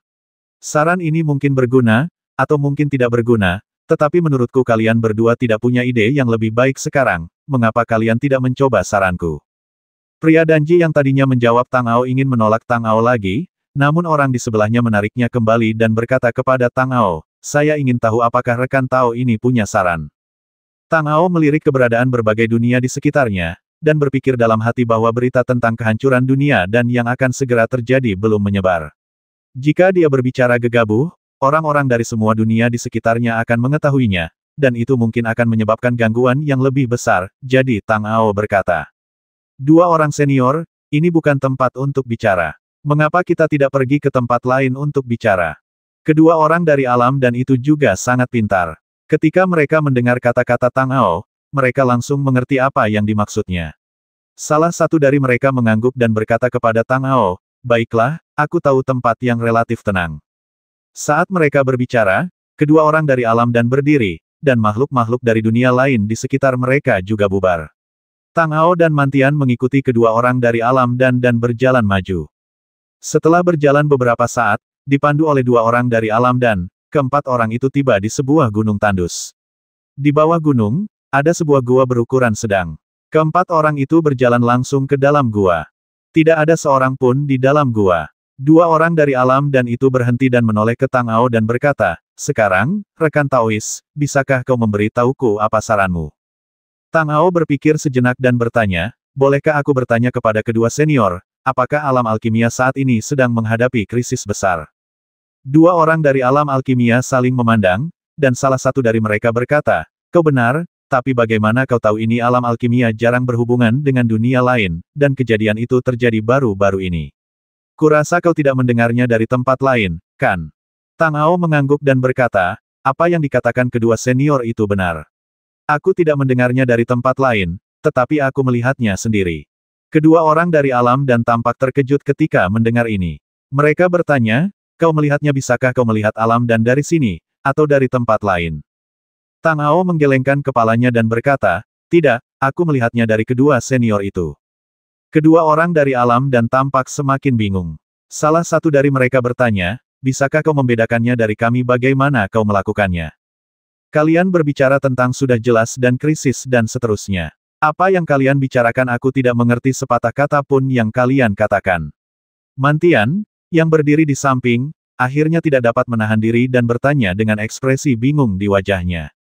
Tang Ao menarik napas dalam-dalam dan berkata, senior, kalian tidak keberatan aku menceritakan ini, kan kedua orang dari alam alkimia itu menggelengkan kepala. Meskipun berita tentang kehancuran alam alkimia yang akan segera terjadi belum menyebar, berita itu akan menyebar cepat atau lambat, jadi tidak ada masalah besar untuk menyampaikannya. Setelah menunggu persetujuan kedua orang dari alam dan, Tang Ao berkata, saudara Mantian, alam dan akan segera berakhir. Mendengar ini, mata Mantian tiba-tiba membelalak, dan dia berkata dengan tidak percaya alam dan akan mati bagaimana ini mungkin bagaimana alam dan bisa mati saudara Tang, jangan berbohong padaku. Tang Ao menggelengkan kepalanya dan berkata, saudara Mantian, mengapa aku berbohong padamu lagi pula, dua senior dari dunia alkimia ada di sini. Jika aku berbohong padamu, bagaimana mungkin aku berani mengatakan ini di depan dua senior dari dunia alkimia? Mantian masih tidak percaya dengan apa yang dikatakannya, bagaimana mungkin bagaimana alam dan bisa mati begitu tiba-tiba hei, orang-orang di alam dan, apakah kalian tidak punya ide untuk mencari solusi? Kedua orang dari alam dan itu menghela napas dalam-dalam setelah mendengar ini dan menggelengkan kepala. Salah satu dari mereka berkata, bukannya kita tidak memikirkan cara, tetapi kita telah kehabisan semua metode. Namun, dunia telah berakhir, dan kehidupan Dao Surgawi telah berakhir. Kita tidak berdaya. Perjalanan ke dunia luar ini adalah harapan terakhir kita. Jika kita tidak dapat menemukan cara untuk memperpanjang kehidupan dunia di sini, seluruh alam dan akan segera hancur. Saudara Tang, saya baru saja mendengar Anda mengatakan bahwa Anda punya solusi, bukan kalau begitu cepatlah beritahu saya. Danji adalah tempat yang cukup bagus. Meskipun harga yang mereka tetapkan untuk menukar barang agak tinggi, mereka tidak pernah bersaing dengan yang lain, dan mereka tidak akan berkonflik dengan dunia lain. Jadi cepatlah beritahu saya, bagaimana kita bisa menyelamatkan Danji. Mantian baik hati dan berhati murni. Meskipun ia memiliki kekuatan kultivasi yang sangat tinggi, ia tidak berniat menyakiti orang lain. Setelah memastikan bahwa dunia dan benar-benar akan hancur, ia dengan tulus ingin menemukan cara untuk membantu dunia dan. Tang Ao berkata dengan serius, seperti yang kukatakan tadi, aku hanya memberikan saran, sebuah ide, tetapi aku tidak yakin apakah itu bisa berhasil pada akhirnya. Lagi pula, aku belum pernah mengalami kehancuran dunia, dan aku juga bukan eksistensi legendaris tingkat kaisar, jadi aku tidak yakin apakah metode ini bisa berhasil. Dua orang dari alam alkimia berkata, rekan Taois, silakan bicara. Terlepas dari apakah berhasil atau tidak, jika ada kesempatan, semua orang di alam alkimia akan mengingat kebaikanmu. Mendengar ini, Tang Ao membungkuk kepada dua orang dari alam dan berkata, kedua seniorku terlalu baik padaku. Sejujurnya, metode ini juga baru saja terpikir olehku ketika aku sedang menyempurnakan kekuatan asli di negeri Huawei. Saat berbicara, Tang Ao sedikit mengalirkan kekuatan asli di tubuhnya, dan seberkas cahaya asal bintang muncul di telapak tangannya, lalu dia berkata kepada dua orang dari alam dan. Beberapa hari yang lalu, aku sedang memahami asal-usul bintang-bintang, dan kebetulan merasakan pikiran-pikiran sisa-sisa Dao Surgawi di atas langit. Dari pikiran-pikiran sisa-sisa Dao Surgawi, aku merasakan kesedihan yang sangat kuat. Kesedihan semacam itu sama dengan aura kedua senior sekarang. Dari sinilah aku dengan berani berspekulasi bahwa mungkin ada masalah di alam dan. Meski begitu, Tang Ao tidak membuat penonton penasaran, tetapi langsung melanjutkan. Menurut pengamatanku, setelah kehancuran Dao Surgawi, sisa-sisa Dao Surgawi yang tersisa dipenuhi dengan kesedihan, tetapi aku merasakan sedikit vitalitas di dalamnya. Dengan kata lain, meskipun Dao Surgawi telah mati, masih ada secercah harapan. Selama kita dapat meraih secercah harapan ini, dunia mungkin akan terlahir kembali di Nirwana. Begitu Tang Ao selesai berbicara, mata kedua orang dari alam dan itu berbinar. Jika apa yang dikatakan Tang Ao benar, maka orang yang bisa menyelamatkan alam dan bukanlah orang lain, melainkan alam dan itu sendiri. Akan tetapi, ada yang mengatakan bahwa mengetahui lebih mudah diucapkan daripada dilakukan. Nirwana dan kelahiran kembali dari kematian mudah diucapkan, tetapi tidak semudah itu dilakukan. Jika hanya sekadar latihan biasa, masih mungkin untuk dicoba. Bahkan jika gagal pada akhirnya, hanya satu nyawa yang akan hilang. Namun, masalah ini menyangkut keselamatan seluruh dunia alkimia. Begitu ada penyimpangan sekecil apapun, seluruh dunia alkimia akan hancur. Tidak ada yang berani melakukan upaya seperti itu dengan mudah. Tang Ao juga tahu bahwa ini adalah tugas yang sangat sulit. Yang terpenting adalah dia sendiri memahami kekuatan asal-usul bintang-bintang dan memadatkan jejak kekuatan asal-usul bintang-bintang.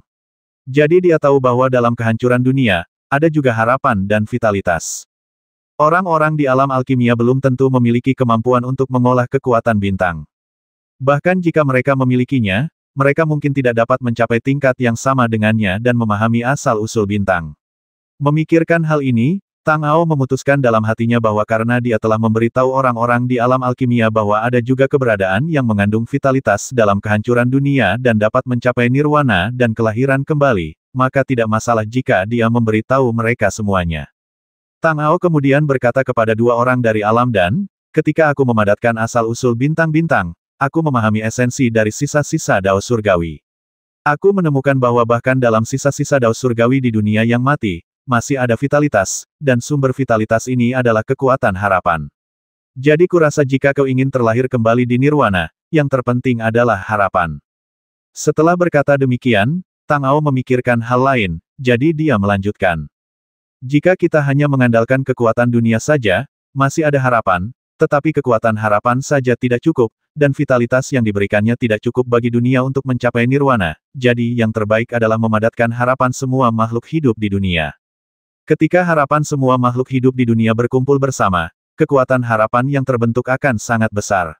Di bawah harapan yang begitu besar, mungkin cukup vitalitas dapat dipadatkan untuk memungkinkan seluruh dunia terlahir kembali.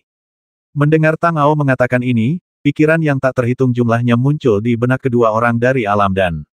Mereka belum pernah mendengar apa yang dikatakan Tang Ao.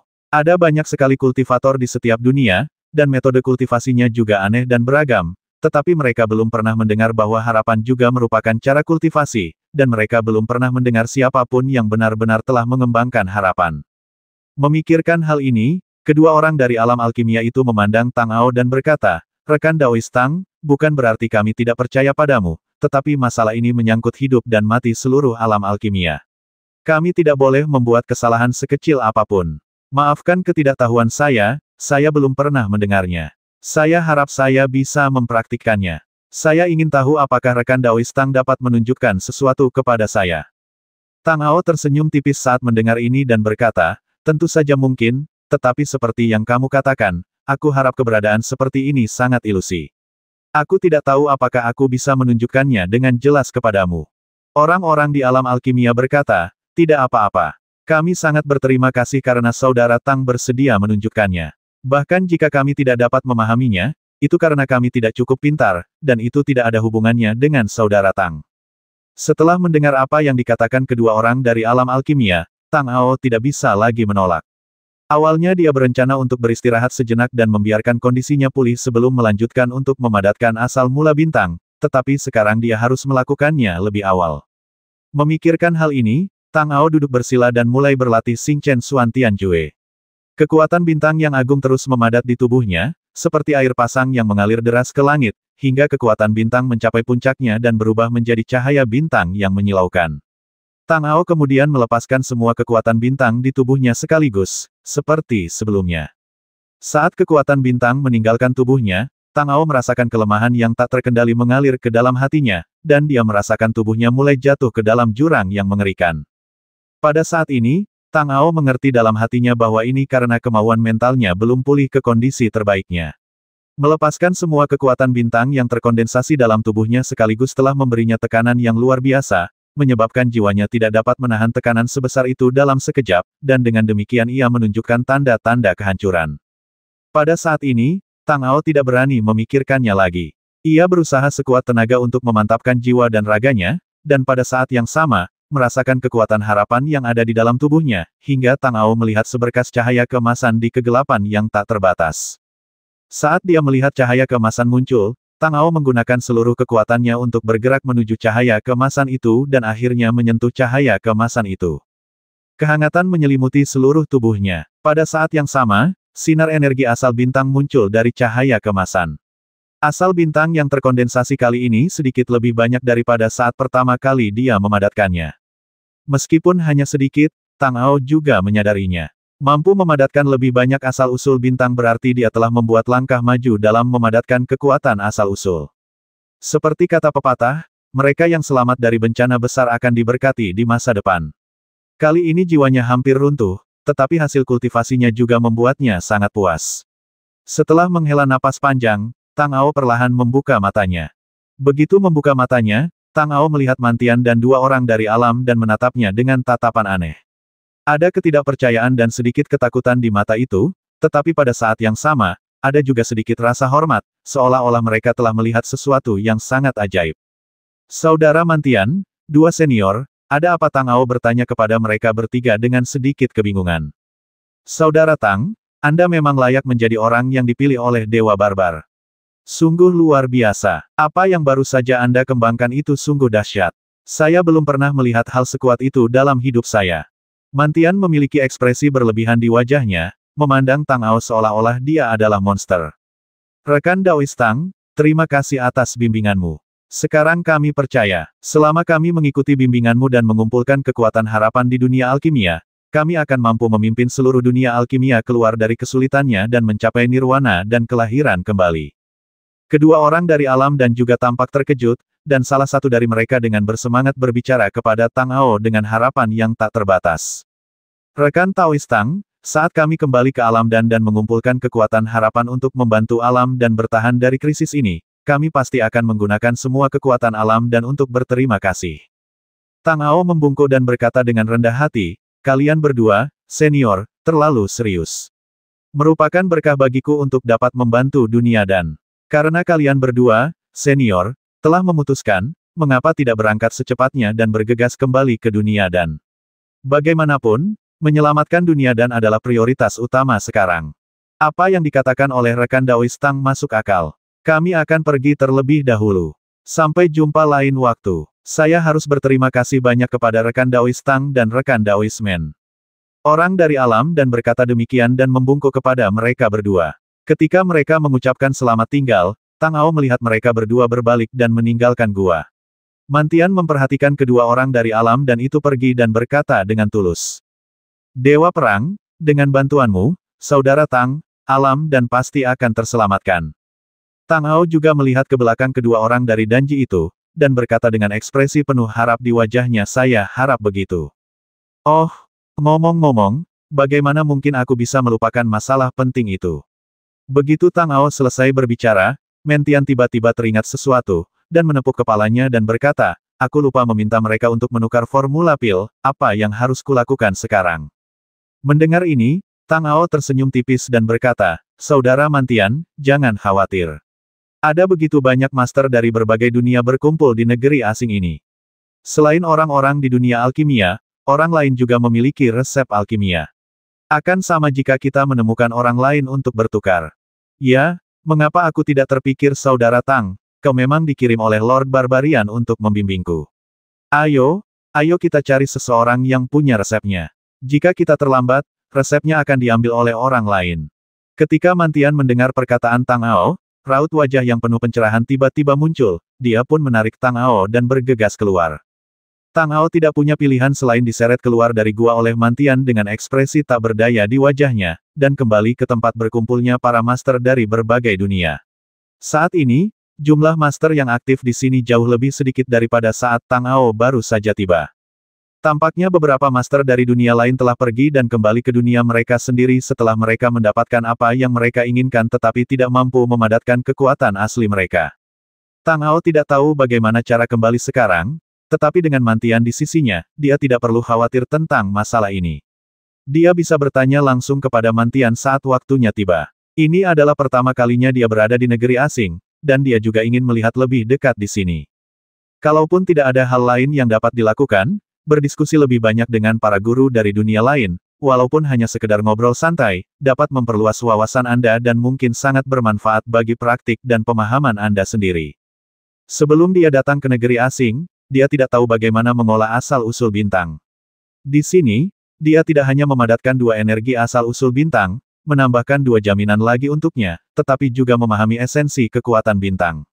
Ketika dia kembali ke dunia asalnya, kultivasinya pasti akan mencapai tingkat yang lebih tinggi. Yang terpenting adalah setelah dia memiliki kekuatan asli di tubuhnya, dia dapat menggunakan kekuatan asli tersebut untuk memadatkan tubuh dewa aslinya. Seiring berjalannya waktu, ada kemungkinan untuk berhasil. Sekarang krisis kelahiran kembali para dewa dan ibel telah kembali. Jika para dewa dan ibel benar-benar muncul kembali di dunia, dia tidak akan mampu melawan mereka dengan kekuatannya sendiri saat ini. Namun, jika dia dapat memadatkan tubuh dewa asli, dengan demikian mematahkan belenggu hukum dan berkultivasi ke alam kaisar, dia akan memiliki modal untuk melawan para dewa dan ibel. Oleh karena itu, tinggal di sini selama beberapa hari lagi pasti akan bermanfaat baginya. Tidak seperti pikiran Tang Ao yang rumit dan kacau, pikiran Mantian jauh lebih sederhana. Mantian adalah orang yang keras kepala, dengan hanya satu ide dalam benaknya. Sekarang dia hanya ingin menemukan seseorang yang memiliki resep dan menukarnya dengannya, jadi dia bertanya kepada setiap orang yang ditemuinya apakah kamu punya resepnya, mari kita tukarkan. Namun, setelah lama mencari, dia tidak menemukan seorang pun yang bersedia bertukar dengannya. Tang Ao menatapnya dengan senyum masam, menggelengkan kepalanya, dan melangkah maju untuk membantunya. Melihat Tang Ao datang, Mantian berkata kepada Tang Ao dengan ekspresi frustrasi, Saudara Tang, orang-orang ini tidak memiliki resepnya, di mana saya bisa menukarnya dengan resepnya, sepertinya hanya orang-orang di alam alkimia yang memilikinya. Jika saya tahu lebih awal, saya seharusnya menukar resepnya dengan mereka terlebih dahulu dan kemudian membiarkan mereka pergi. Melihat Mantian seperti ini, Tang Ao berkata sambil tersenyum tipis, Saudara Mantian, jika kamu hanya berlari ke sana dan bertanya kepada orang lain apakah mereka punya resepnya, meskipun mereka punya, mereka tidak akan memberikannya kepadamu. Ketika Mantian mendengar apa yang dikatakan Tang Ao, matanya tiba-tiba terbelalak. Dia menatap Tang Ao dengan tatapan bingung dan berkata, mengapa kamu tidak memberikannya kepadaku? Bukannya aku tidak akan memberinya sesuatu sebagai gantinya. Tang Ao tahu bahwa Mantian berpikiran sederhana, jadi dia dengan sabar menjelaskan kepadanya, Saudara Mantian, pikirkanlah, jika seseorang tiba-tiba mendatangi Anda dan berkata, "Hei, apakah Anda memiliki token yang dapat berkomunikasi dengan Dewa Barbar? Saya ingin berdagang dengan Anda, apakah Anda akan memperhatikannya dan berdagang dengannya?" Ketika Mantian mendengar kata Manshen, dia langsung menggelengkan kepalanya seperti mainan kerincingan dan berkata, "Tentu saja tidak mungkin. Belum lagi aku tidak punya token yang bisa berkomunikasi dengan Lord Manshen, bahkan jika aku punya, itu lebih penting daripada nyawaku. Bagaimana aku bisa menukarnya dengan yang lain?" Tang Ao tersenyum tipis setelah mendengar ini, mengangguk dan berkata, "Itu saja. Pikirkanlah, orang-orang yang membawa formula pil itu, siapa mereka pastilah alkemis yang sangat hebat. Bagi mereka, formula pil adalah hidup mereka. Mereka tidak mengenalmu, bagaimana mungkin mereka bisa dengan mudah menukar formula pil denganmu?" Ketika Mantian mendengar ini, dia tiba-tiba menyadari sesuatu dan berkata, "Oh, jadi begitulah adanya. Apa yang harus saya lakukan? Tidak ada orang lain yang bersedia menukarnya dengan saya. Bukankah itu berarti saya tidak dapat menukarnya?" Tang Ao tersenyum dan berkata, "Bukan begitu. Kau harus belajar bagaimana memilih targetmu. Lihat, orang-orang yang terlihat tidak ingin ada yang mendekatimu, meskipun mereka adalah alkemis, mereka adalah tipe orang yang mengabdikan diri untuk mempelajari seni membuat pil. Orang-orang ini keras kepala dan lebih menghargai formula pil daripada nyawa mereka. Mereka pasti tidak akan memberikannya kepadamu, jadi tidak perlu mencari mereka. Juga, Anda tidak perlu mencari mereka yang jelas-jelas ahli dalam kultivasi dan hanya peduli pada kultivasi, karena mereka tidak dapat melakukan apapun kecuali kultivasi, dan mustahil bagi mereka untuk memiliki formula pil. Yang perlu Anda temukan adalah mereka yang relatif aktif, cukup kuat, dan kaya. Orang-orang itu umumnya adalah mereka yang mempraktikkan ramuan dan seni bela diri. Bagi orang-orang ini, resep ramuan sama pentingnya, tetapi tidak sepenting nyawa mereka. Yang terpenting adalah orang-orang ini pada umumnya fleksibel dan tidak kaku. Jika Anda meminta mereka untuk membuat kesepakatan, selama Anda dapat menyediakan apa yang mereka butuhkan, mereka pada umumnya tidak akan menolak." Mantian mendengarkan Tang Ao berbicara begitu banyak dalam satu tarikan napas, matanya terkadang menunjukkan pemahaman dan terkadang kebingungan. Baru setelah Tang Ao selesai berbicara, dia berbicara dengan ragu-ragu. "Saudara Tang, saya kira-kira mengerti apa yang Anda maksud, tetapi saya masih belum tahu apakah orang-orang itu memiliki resepnya dan bersedia menukarnya dengan saya. Apa yang harus saya lakukan?" Setelah mendengar apa yang dikatakan Mantian, Tang Ao menghela napas dalam-dalam. Ia benar-benar penasaran. Dengan kecerdasan Mantian, bagaimana ia bisa berkultivasi hingga tingkat setinggi itu? Apakah benar orang bodoh itu beruntung? Atau karena pikirannya yang sederhana ia mampu mengabdikan dirinya untuk berkultivasi hingga mencapai tingkat setinggi itu? Tang Ao sempat tak dapat memecahkan masalah ini, namun melihat ke arah para master dari berbagai dunia di sekitarnya, sorot mata Tang Ao menyapu mereka dan segera membantu Mantian menemukan targetnya, demikian yang diucapkannya kepada Mantian. "Saudara Mantian, lihatlah orang itu di sana, dia seharusnya bisa bertukar resep denganmu." Mendengar perkataan Tang Ao, Mantian melihat ke arah yang dituju Tang Ao, sedikit mengernyit, dan berkata dengan ragu, "Saudara Tang, apakah kamu mengatakan yang sebenarnya? Mengapa aku merasa orang itu tidak terlihat seperti seorang alkemis? Lihatlah dia, dengan lengan dan kaki yang kurus, dan kekuatan yang biasa-biasa saja. Apakah dia seorang alkemis?" Mendengar ini, Tang Ao tersenyum dan berkata, "Pergilah dan tanyakan saja, kamu akan tahu. Kamu sudah bertanya kepada banyak orang, jadi tidak masalah jika kamu bertanya satu lagi. Aku akan pergi bersamamu." Mendengar ini, Mantian langsung tersenyum dan berkata, "Bagus sekali. Dengan bantuan Saudara Tang, saya pasti akan berhasil." Setelah mendengarkan perkataan Mantian, Tang Ao tidak banyak bicara, tetapi berjalan lurus ke arah orang yang disukainya. Ketika dia mendekat, Tang Ao membungkuk dan berkata, "Rekan Taois, dari mana asalmu?" Ketika lelaki itu mendengar perkataan Tang Ao, dia berbalik dan memberi hormat, sambil berkata, "Saya jarang terlihat, teman Taois. Saya berasal dari dunia Xuan Huang. Saya ingin tahu apakah Anda punya saran untuk saya." Tang Ao tersenyum tipis dan berkata, "Bukannya aku ingin mengajarimu, tapi aku hanya ingin bertanya padamu, rekan Tao, apakah kamu seorang alkemis?" Pria itu mengangguk sedikit dan berkata, "Saya tahu beberapa teknik dasar alkimia. Apa yang Anda butuhkan, rekan Tao?" Tang Ao mengangguk dan berkata, "Saya punya beberapa harta langka di sini, dan saya ingin menukarnya dengan 1 atau 2 resep pil. Saya ingin tahu apakah Anda bersedia menukarnya." Ketika lelaki itu mendengar bahwa Tang Ao ingin mengubah resepnya, dia sedikit mengernyit, mengamati Tang Ao dari atas ke bawah, lalu berkata, aku ingin tahu, kekayaan alam macam apa yang kamu miliki. Tang Ao tersenyum tipis saat mendengar ini dan berkata, tentu saja harta karun alamlah yang dapat memuaskanmu. Selama kamu bersedia untuk bertukar, bagaimana kalau kita pergi ke tempat lain untuk berbincang? Lelaki itu mengangguk dan berkata, baiklah, ayo kita ke sini.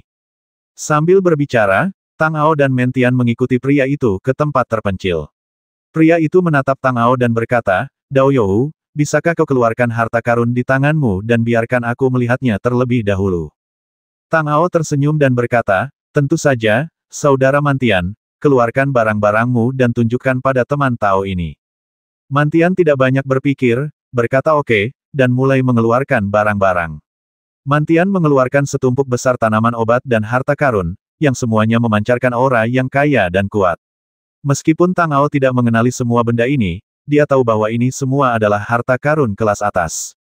Ketika lelaki itu melihat Mantian mengeluarkan begitu banyak barang sekaligus, matanya langsung berbinar, dan dia langsung berkata kepada Tang Ao, aku ingin tahu berapa banyak resep pil yang ingin kau tukarkan dengan harta karun alam ini, dan berapa level pil yang kau butuhkan. Tang Ao tersenyum tipis setelah mendengar ini dan berkata, tidak perlu terlalu banyak.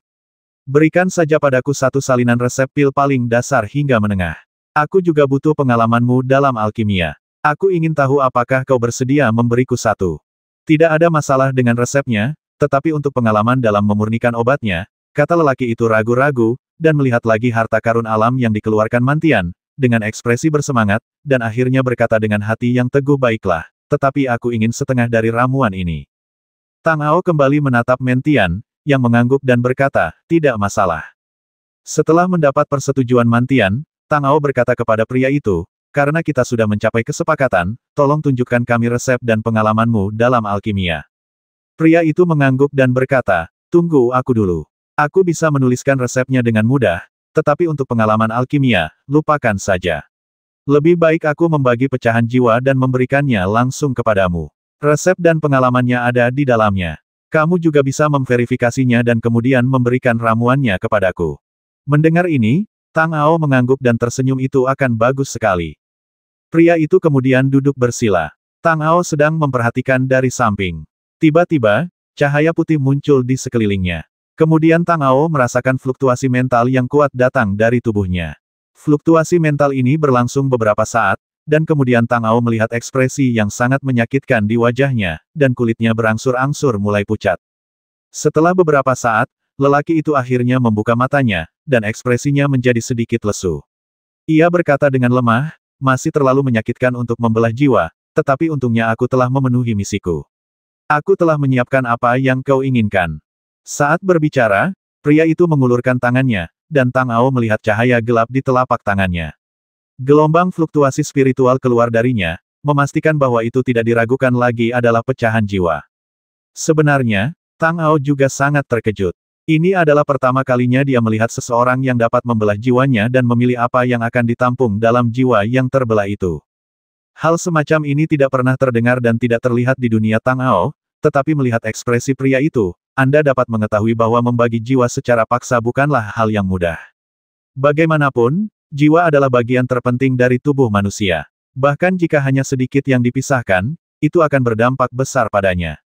Akan tetapi, dilihat dari kondisi lelaki ini saat jiwanya terbelah tadi, seharusnya jiwanya sangat kuat, jadi meski terbelah menjadi kepingan kecil, tidak akan berdampak banyak padanya.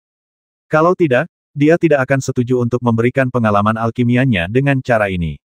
Faktanya, permintaan Tang Ao untuk pengalaman alkimia pihak lain hanyalah ide spontan. Bagaimanapun, pengalaman tidak mudah untuk diverifikasi. Saat itu, Tang Ao hanya berpikir bahwa dengan level alam barbar, bahkan jika dia mendapatkan formula ramuan dan metode pemurnian ramuan, dia tidak tahu berapa tahun lagi yang dibutuhkan untuk benar-benar memurnikan ramuan tersebut. Akan tetapi, jika mereka dapat memiliki pengalaman alkimia seperti seorang alkemis, maka memurnikan pil sesuai dengan pengalaman sang alkemis akan jauh lebih sederhana dan mudah daripada melakukan penelitian dan menjelajahinya sendiri langkah demi langkah. Sekarang pihak lain telah memberikan memori jiwa secara langsung. Ketika saatnya tiba, Mantian akan mengambilnya kembali dan memilih kandidat yang sesuai, dan kemudian ia dapat membiarkan kandidat tersebut secara langsung mengintegrasikan memori jiwa ini ke dalam memorinya sendiri. Segala yang ada dalam ingatannya seolah-olah dia mengalaminya sendiri, jadi dia dapat dengan cepat menguasai metode pemurnian pil, menghemat banyak waktu dan kesulitan. Setelah bertukar pecahan jiwa dengan para prajurit dunia Xuan Huang, Tang Ao dan Mantian langsung pergi. Mantian pergi ke negeri asing karena dua alasan, satu adalah untuk menukar senjata ajaib, dan yang lainnya adalah untuk mencoba memadatkan kekuatan asli di negeri asing.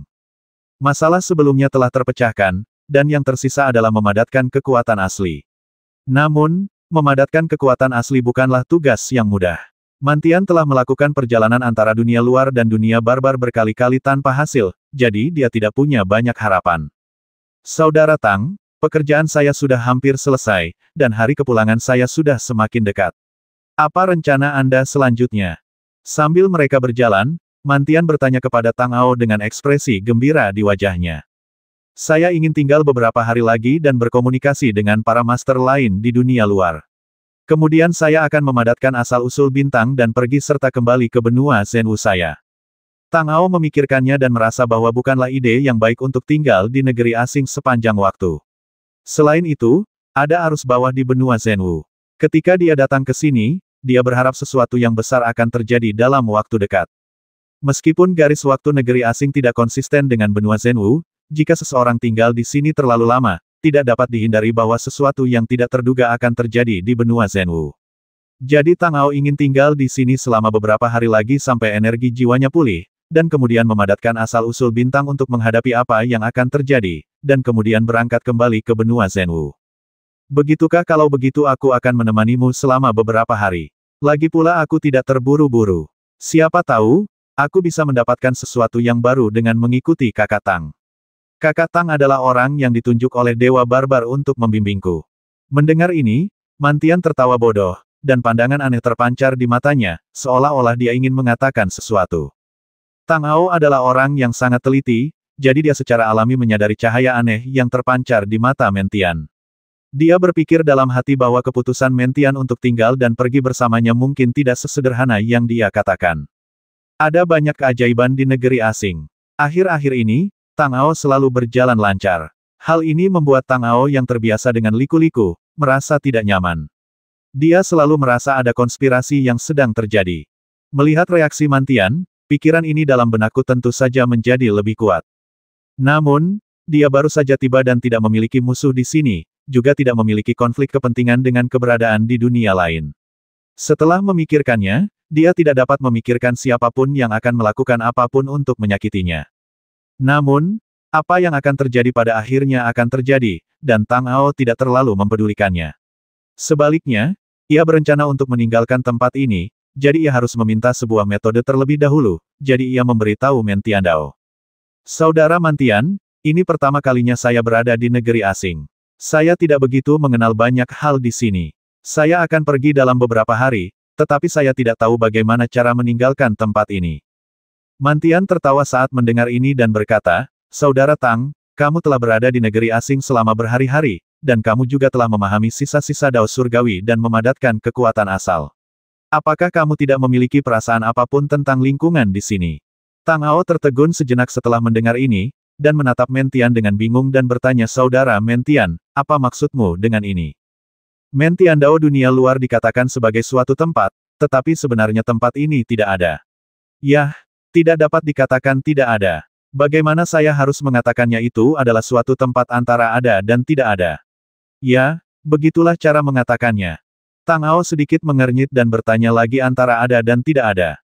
Benar sekali. Aku tidak tahu apa maksudnya, tetapi lelaki tua itu mengatakan kepadaku bahwa dunia luar adalah tempat ajaib. Tempat itu tidak berada di dalam surga, tetapi di antara surga.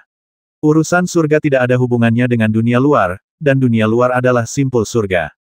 Mantian berkata demikian sambil menunjuk sisa-sisa Dao Surgawi dan bintang-bintang di langit. Ambil saja sisa-sisa Dao Surgawi di atas sebagai contoh. Di surga, mereka seharusnya sudah mati dan hancur total, tanpa ada yang tersisa. Namun, di negeri asing ini, mereka masih ada dengan cara lain. Itulah peran simpul-simpul. Mendengar ini, hati Tang Ao tiba-tiba menjadi jernih. Berbicara tentang itu, tanah asing mirip dengan alam dewa, keduanya adalah tempat di mana semua surga berkumpul. Namun, alam dewa adalah tujuan akhir bagi semua yang kuat di surga, sedangkan tanah asing lebih seperti stasiun transit bagi semua surga. Jadi, seperti kata orang tua itu, kamu kembali dengan cara yang sama seperti saat kamu datang ke sini, jadi caranya sangat mudah. Mantian berkata dengan ekspresi tak berperasaan di wajahnya. Bagaimana Anda sampai di sini dan bagaimana Anda kembali? Tang Ao tertegun saat mendengar ini. Dia datang ke negeri asing melalui cermin surgawi dengan bantuan kriket. Setelah kriket mengucapkan mantra, sebelum dia bisa bereaksi terhadap apa yang terjadi, dia sudah berada di negeri asing. Sekarang Mantian mengatakan kepadanya bahwa jika ia ingin meninggalkan negeri asing itu, ia harus kembali melalui jalan yang sama seperti saat ia datang. Bagaimana ia bisa kembali? Jangkrik tidak ada di sini, dan tidak ada cermin suci, jadi bagaimana dia bisa menjawab? Bukankah itu berarti dia tidak akan pernah bisa kembali? Tidak akan pernah kembali. Tang Ao terkejut dan segera memberitahu Mantian tentang keraguannya. Mantian tertawa terbahak-bahak setelah mendengar ini. Saudara Tang, Anda begitu pintar sepanjang hidup Anda tetapi begitu bodoh saat ini. Kembali dengan cara yang sama seperti saat Anda datang ke sini berarti Anda harus menghubungi orang yang mengirim Anda ke sini dan memintanya untuk membawa Anda kembali. Itu tidak berarti Anda harus kembali dengan cara yang sama seperti yang Anda lakukan di negeri asing. Tang Ao terdiam saat mendengar ini.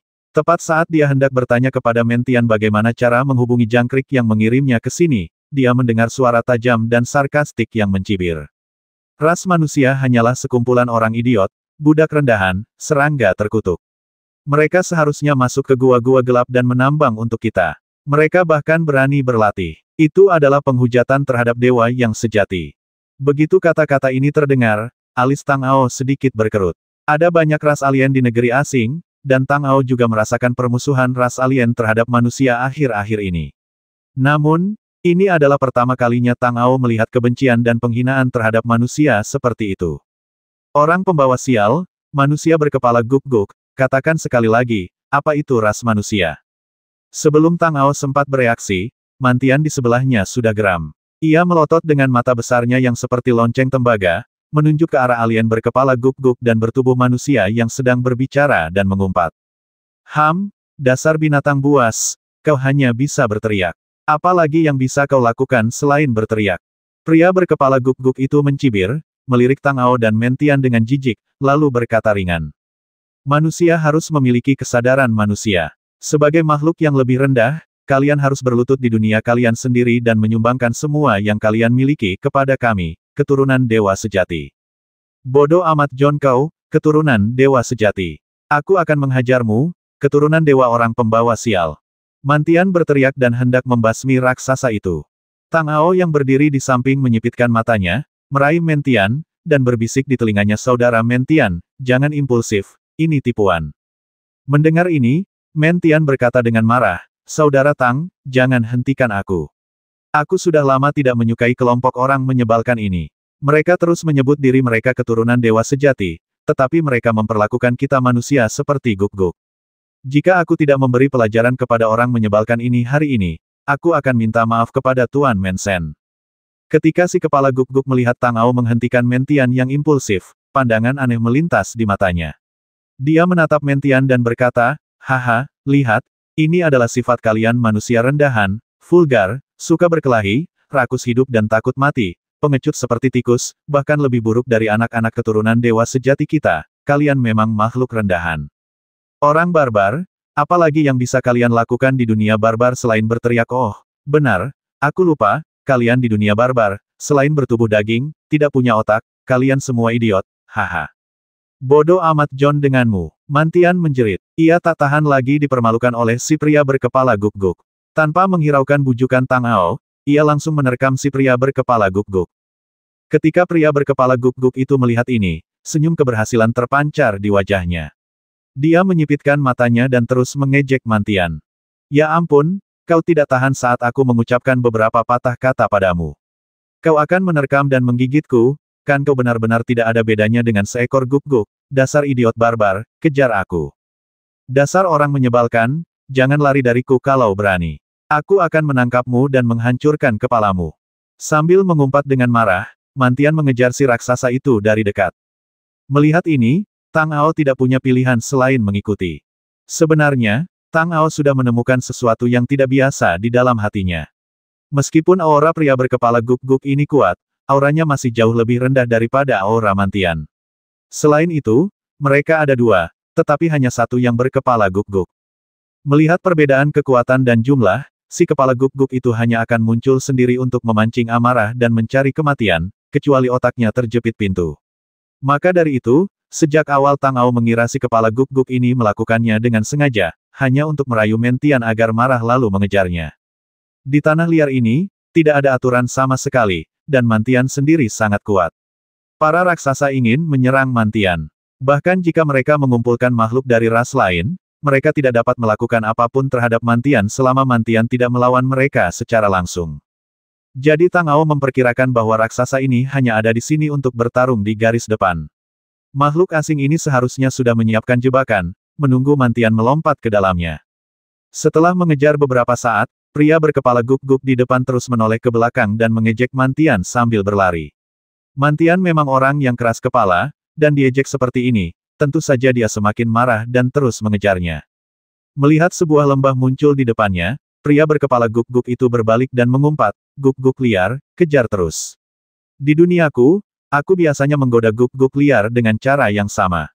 Setelah menggoda mereka, aku membasmi mereka dan memasaknya untuk makanan ternak. Coba tebak, bahkan ternak tidak akan memakan daging guk-guk liar, haha."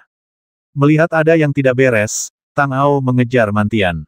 Tepat saat dia hendak membujuknya, dia mendengar Mantian berteriak, "Dasar orang menyebalkan, aku akan membasmimu." Dan langsung berlari ke lembah. Melihat hal ini, Tang Ao tidak punya pilihan selain mengikuti dari belakang. Begitu dia memasuki lembah, dia melihat sosok pria berkepala guk-guk di depannya melintas. Mantian sudah bergegas ke area tengah lembah. Pria berkepala guk-guk itu juga berhenti. Hati Tang Ao hancur. "Apa?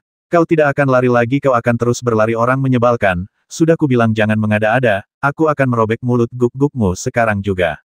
Selagi Mantian berbicara, dia berjalan menuju kobold yang berhenti. Pria berkepala guk-guk itu menatap Mantian dengan seringai di wajahnya, berdiri di sana tanpa bergerak.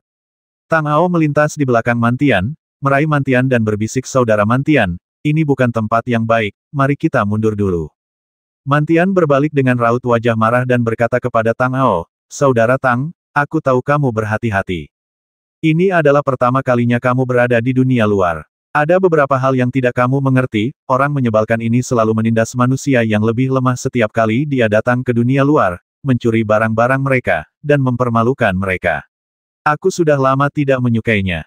Hari ini dia datang ke pintu rumahku sendirian, dan aku harus memberinya pelajaran agar orang menyebalkan ini tidak akan pernah berani datang ke dunia luar lagi." Tang Ao melirik pria berkepala guk-guk itu.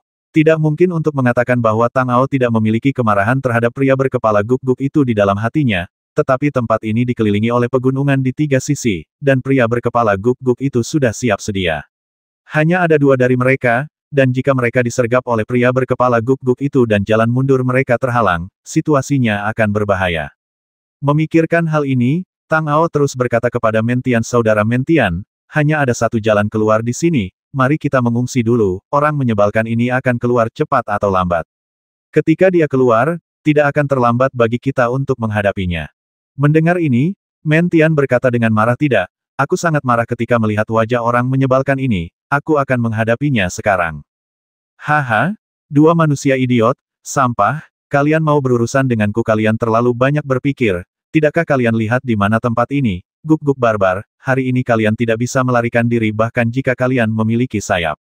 Pria berkepala guk-guk itu tertawa dan berkata dengan arogan, "Orang menyebalkan? Aku suruh kau gila, lari, aku akan lari, orang pembawa sial, orang menyebalkan, kau satu-satunya orang di sini, orang menyebalkan, dan kau berani menjadi gila bersamaku." Mendengar hal itu, Mantian berbalik dan mengumpat lelaki berkepala guk-guk itu, sambil di saat yang sama ia hendak berjalan ke arahnya. Pada saat ini, dua sosok melintas di balik rerun dewa di kedua sisi. Seekor domba berwajah manusia dan seekor rubah seukuran manusia muncul dan berdiri di samping pria berkepala guk-guk itu. Pria berkepala guk-guk itu tertawa terbahak-bahak dan berkata kepada rubah di sampingnya, "Rubah tua, kau benar. Manusia-manusia ini hanyalah orang-orang bodoh yang tidak tahu bagaimana menggunakan otak mereka. Mereka benar-benar telah mengejar kita. Haha." Pada titik ini, pria berkepala guk-guk itu tiba-tiba berbalik dan menatap Mentian, berkata dengan kejam Mendok, aku sudah membiarkanmu bersikap begitu sombong begitu lama, dan kau benar-benar berpikir kau adalah bosnya. Hari ini adalah kuburanmu. Mantian melihat manusia domba itu dan berkata dengan dingin, jadi itu kamu, si binatang buas. Ada apa kamu ditendang oleh ayahmu terakhir kali, tetapi kamu masih belum puas. Apakah kamu mencari pemukulan lagi hari ini? Pada titik ini, Mantian menatap pria berkepala guk-guk itu dan berkata, seekor guk-guk, seekor domba, dan seekor rubah, kalian bertiga berani bertindak begitu sombong di depan kakekmu. Apakah kalian sudah gila? Itu wajar saja. Kakekmu akan menghadapi kalian bertiga bersama-sama hari ini. Jika aku melihatmu di negeri asing lagi, aku akan menghajarmu setiap kali aku melihatmu. Oh, benarkah orang-orang barbar di dunia barbar masih saja hanya orang-orang yang kasar tanpa otak? Mereka adalah makhluk yang rendahan. Mereka pikir mereka hebat setelah mendapatkan sedikit kekuatan. Haha, aku ingin melihat hari ini bagaimana orang barbar sepertimu bisa menghadapi ketiga orang ini. Sebuah suara suram terdengar, dan makhluk asing setinggi 10 kaki dengan kepala singa dan tubuh manusia berjalan keluar dari pintu masuk lembah, menghalangi jalan mundur Tang Ao dan Mentian. Keempat makhluk asing itu kembali menyergap, dan target mereka adalah Mantian. Dan dilihat dari penampilan mereka, mereka sudah lama berencana untuk menyerang Mantian. Mereka sudah merencanakannya sejak lama, mungkin hanya untuk menahan Mantian di sini hari ini. Sosok berkepala singa dan bertubuh manusia itu memiliki aura yang tidak jauh berbeda dengan Mantian. Ia adalah makhluk alien yang kuat setingkat dengan Mantian. Sedangkan tiga makhluk alien lainnya, meskipun tidak sekuat Mantian, jika digabungkan, mereka juga merupakan kekuatan yang dahsyat. Sebagian besar kekuatan bintang dalam tubuh Tang Ao kini digunakan untuk memelihara dan menstabilkan asal-usul bintang. Penggunaan apapun dapat menyebabkan pergerakan asal-usul bintang menjadi tidak normal. Begitu tidak dapat dikendalikan dan meledak dalam tubuhnya, semua orang akan mati bersama. Selain itu, jiwa dan semangat Tang Ao belum pulih, dan energinya belum dapat terkonsentrasi sepenuhnya. Dalam pertempuran, bahkan sedikit saja kurangnya konsentrasi dapat sangat memengaruhi efektivitas tempurnya. Jadi sebenarnya, kekuatan tempur Tang Ao saat ini kurang dari setengah dari level normal. Dia hampir tidak bisa bertarung seri melawan satu alien, tetapi jika ada tiga, dia pasti akan dirugikan. Memikirkan hal ini, Tang Ao berbisik kepada Mentian, saudara Mentian, mereka memiliki lebih banyak orang. Kita seharusnya tidak menderita kerugian di depan kita. Mari kita bergegas keluar terlebih dahulu. Setelah 2 hari, ketika kekuatan asli dalam tubuhku sepenuhnya dipelihara, tidak akan terlambat untuk kembali dan menemukan mereka. Haha, kau mau pergi sekarang sudah terlambat. Hari ini, kalian berdua manusia sampah akan mati di sini. Orang berkepala singa dan berbadan manusia itu mencibir dan berjalan ke arah mereka berdua. Mantian berbalik dan berkata kepada Tang Ao, saudara Tang, serahkan orang ini padaku. Beri aku waktu. Setelah aku mengalahkannya, aku akan datang membantumu. Pada saat ini, 3 makhluk asing lainnya juga bergerak dan dengan cepat mengepung keduanya. Melihat ini, Tang Ao tahu bahwa tidak akan semudah itu untuk keluar hari ini. Hatinya hancur dan dia mengangguk, saudara Mantian, hati-hati. Mentian tersenyum riang dan berkata, itu hanya seekor singa yang bau. Di alam barbarku, aku telah memakan banyak singa, dan ada banyak singa yang lebih besar dari ini. Makhluk asing berkepala singa dan bertubuh manusia itu meraung marah setelah mendengar ini, dan berkata dengan geram, sombong sekali. Aku, Raja Singa Emas, akan memakanmu hari ini. Setelah Raja Singa Emas selesai berbicara, dia meraungkan auman singa yang besar, lalu bergegas menuju Mentian, dan Mentian juga tertawa dan berkata, singa bau, kakekmu ada di sini. Mantian dan Raja Singa Emas bertarung satu sama lain dalam sekejap. Tubuh Mantian kuat, dan setiap pukulan dan telapak tangannya membawa kekuatan yang mengerikan. Ruang di sekitarnya terus bergetar dan menyebar seperti riak air. Dan Raja Singa Emas juga bukan orang yang mudah menyerah. Sebagai orang kuat dari klan binatang, tubuh fisiknya adalah titik kuat klan binatang. Menghadapi tinju Mantian, Raja Singa Emas sama sekali tidak takut. Tak satu pun pihak menggunakan teknik rahasia lainnya, tetapi hanya mengandalkan tubuh fisik mereka yang sangat kuat untuk saling bertabrakan. Di antara pukulan dan tendangan, terdengar suara seperti guntur. Pada saat yang sama, angin kencang mulai bertiup di sekitar, dan pasir kuning memenuhi langit. Setelah beberapa saat, sosok Mantian dan Raja Singa Emas tertutup oleh pasir kuning. Hanya suara guntur yang terus-menerus menunjukkan bahwa mereka sedang bertarung dengan sengit saat ini. Hai manusia hina, masih punya tenaga untuk peduli pada orang lain, urus dirimu sendiri dulu. Suara dingin terdengar di sampingnya. Hati Tang Ao mencelos. Kekuatan bintang-bintang mulai mengalir. Dalam sekejap, tubuhnya melayang dan dia merasakan angin kencang bertiup melewati pinggangnya. Pria berkepala guk-guk itu gagal meraihnya dan mengikuti tubuh Tang Ao dengan cakarnya yang tajam seperti badai. Tang Ao tidak berani menggunakan kekuatan bintang sesuka hatinya. Dia hanya bisa menghindar dan mencari celah dalam serangan kobold itu agar bisa menang dengan satu pukulan. Namun, kobold itu sangat cepat dan cakarnya melambai dengan kuat, jadi Tang Ao tidak punya cara yang baik untuk menghadapinya untuk sementara waktu. Hai manusia rendahan, apakah itu satu-satunya yang bisa kau lakukan lari? Pria berkepala guk-guk itu mencibir, tiba-tiba mempercepat langkahnya, dan menendang ke arah Tang Ao dengan ganas. Tendangan itu secepat kilat, dan Tang Ao tidak sempat menghindar. Kekuatan bintang di tubuhnya berubah, dan cahaya bintang berkelebat, menghantam pria berkepala guk-guk itu seperti seberkas cahaya bintang. Menghadapi seberkas cahaya bintang, pria berkepala guk-guk itu tidak menghindar atau menghindar, tetapi menendang langsung ke seberkas cahaya bintang itu. Tang Ao menyipitkan matanya dan melihat kaki guk-guk pria berkepala guk-guk itu menendang cahaya bintang dan bergegas ke arahnya lagi. Pada saat yang sama, Tang Ao melihat sekilas sosok pria domba itu berkedip dan sudah berada di belakangnya. Pada saat ini, ada denyutan lain di dalam tubuh. Setelah menggunakan kekuatan bintang, asal-usul bintang yang awalnya terbungkus dalam kekuatan bintang mulai bergetar dengan segera. Hati Tang Ao hancur. Ternyata dia masih belum bisa menggunakan kekuatan bintang. Dengan perubahan pikiran, kekuatan 5 elemen menggantikan kekuatan bintang, dan cahaya kuning kecoklatan tiba-tiba muncul dari tubuhnya. Manusia domba di belakangnya dan manusia berkepala guk-guk di depannya menyerang pada saat yang sama. Tanduk manusia domba dan cakar tajam manusia berkepala guk-guk mengenai cahaya kuning coklat. Tang Ao merasakan kekuatan besar datang, yang menyebabkan gelombang di tubuhnya. Namun, meskipun serangan dari orang berkepala domba dan orang berkepala guk-guk sangat kuat, kekuatan pertahanan dari 5 elemen juga sama kuatnya. Meskipun orang berkepala domba dan orang berkepala guk-guk bergabung untuk menyerang, mereka tetap gagal menembus pertahanan Tang Ao. Namun, pada saat ini, Tang Ao tiba-tiba merasakan perasaan aneh di benaknya. Pemandangan di depannya berubah, dan sosok manusia domba dan manusia berkepala guk-guk menjadi kabur. Kemudian Tang Ao melihat raksasa yang mengerikan muncul di depannya. Begitu raksasa itu muncul, dia mengangkat tinjunya yang besar dan menghantamkannya dengan keras. Dalam keadaan tak sadarkan diri, Tang Ao merasa bahwa tinju raksasa itu seperti gunung yang menekannya. Kekuatan dahsyat itu membuat napas Tang Ao tersendat, dan tanpa sadar ia terlempar kembali. Tepat saat dia baru setengah jalan mundur, dia merasakan sebuah kekuatan dahsyat menghantam punggungnya, dan dia terlempar langsung ke arah tinju raksasa itu. Hatinya hancur, Tang Ao tanpa sadar merasakan ada yang tidak beres, lalu ia menabrak tinju raksasa itu. Kekuatan besar yang diharapkan tidak muncul, tetapi ia langsung jatuh ke dalam kegelapan. Tang Ao menyipitkan matanya dan hatinya tergerak. Saat ini, dia telah memahami bahwa raksasa dan tinju itu semuanya adalah ilusi. Si rubah tua tidak mengambil tindakan apapun, jadi ilusi ini seharusnya adalah metode si rubah tua. Sekarang dia terjebak dalam ilusi. Keadaan di sekelilingnya gelap gulita dan dia tidak bisa melihat apapun. Meskipun dia tahu itu adalah efek psikologis, dia tidak bisa menghentikannya untuk sementara waktu, dan serangan manusia berkepala guk-guk dan manusia domba tidak akan berhenti. Saat pikirannya berpacu, Tang Ao tiba-tiba merasakan nyeri di dadanya.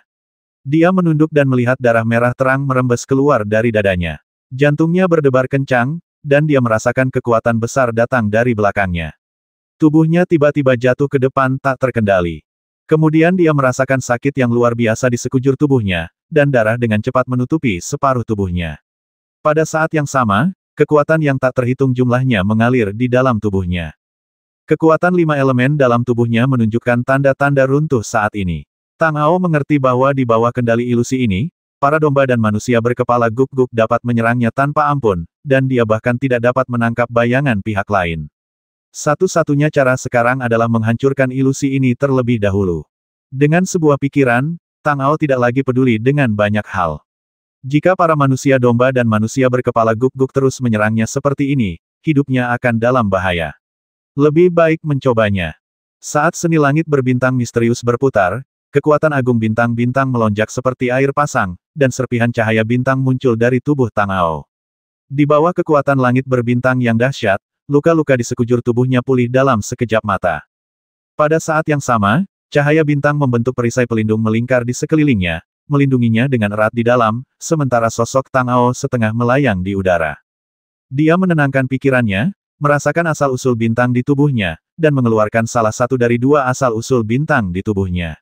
Begitu asal-usul bintang keluar, kekuatan besar itu dengan cepat menelannya.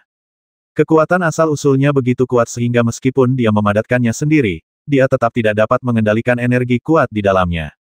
Hanya sedikit asal-usul bintang sudah cukup untuk menelannya utuh. Tang Ao dapat merasakan asal-usul bintang mengikis tubuhnya. Tubuhnya larut inci demi inci di bawah energi asal-usul bintang, seperti es dan salju yang mencair. Saat ini, Tang Ao hanya bisa menjaga pikirannya dan menggunakan kekuatan jiwanya yang besar untuk merasakan energi di dalam asal-usul bintang-bintang. Dalam persepsinya, ia seolah-olah melihat lautan bintang yang tak berujung.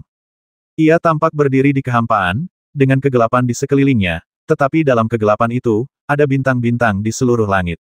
Dalam cahaya bintang yang terang, ia tampak merasakan pikiran-pikiran yang berulang dari bintang-bintang, dan bintang-bintang itu memanggilnya.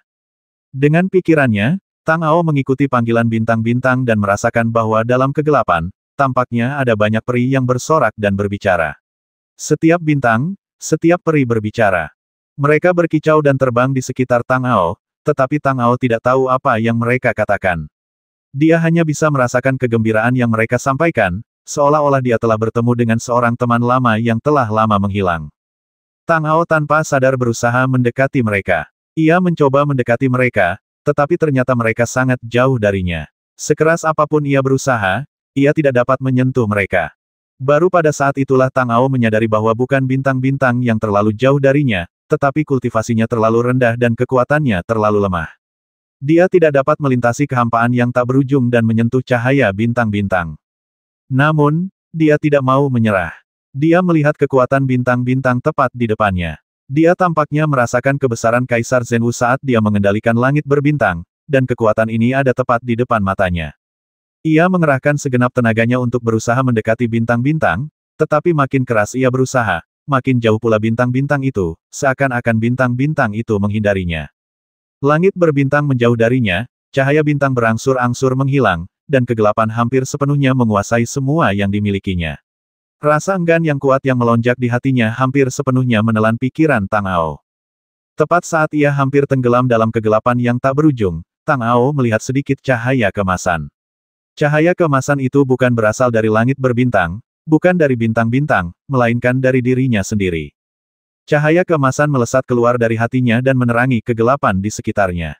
Ia menatap cahaya keemasan itu dan merasakan kehangatan yang belum pernah ia rasakan sebelumnya. Kebencian di hatinya segera mereda di bawah kehangatan ini. Sambil menatap langit berbintang, Tang Ao merasakan perubahan besar dalam suasana hatinya. Kekuatan dahsyat itu tepat di depannya, dan dia bisa menyentuhnya hanya dengan mengulurkan tangannya. Pada saat ini, dia merasa bahwa selama dia mau, dia akan dapat memperoleh kekuatan ini tanpa usaha apapun. Dia akan dapat mereproduksi kekuatan tertinggi Kaisar Zhenwu dan menguasai surga lagi. Asalkan dia bisa menyatu dengan langit berbintang ini. Tang Ao ragu-ragu. Dia berdiri di sana dan menatap langit berbintang. Dia mengakui bahwa langit berbintang memiliki daya tarik yang mematikan baginya. Ada kekuatan tak terbatas dan rahasia tak terbatas yang terkubur di sana. Selama dia sampai di sana, dia akan mampu menjadi eksistensi terkuat di dunia, dan segala sesuatu di dunia akan ditampilkan di hadapannya. Namun ketika ia melihat sekeliling, hanya dialah satu-satunya. Selain dia, tidak ada makhluk hidup lain yang dapat berdiri di posisi setinggi itu. Bahkan para dewa dan ibel di tingkat kaisar pun tidak dapat berdiri di posisi setinggi itu. Ia merasa kesepian, kesepian di langit berbintang, kesepian yang tak berujung. Kesendirian itu bagai es selama 10.000 tahun, menusuk dalam ke dalam hatinya. Jika dia harus meninggalkan segalanya dan menyerahkan segalanya untuk mendapatkan kekuatan terkuat di dunia, dia lebih suka tidak memiliki kekuatan ini. Meskipun langit berbintang itu hebat, namun terlalu jauh dari dunia manusia.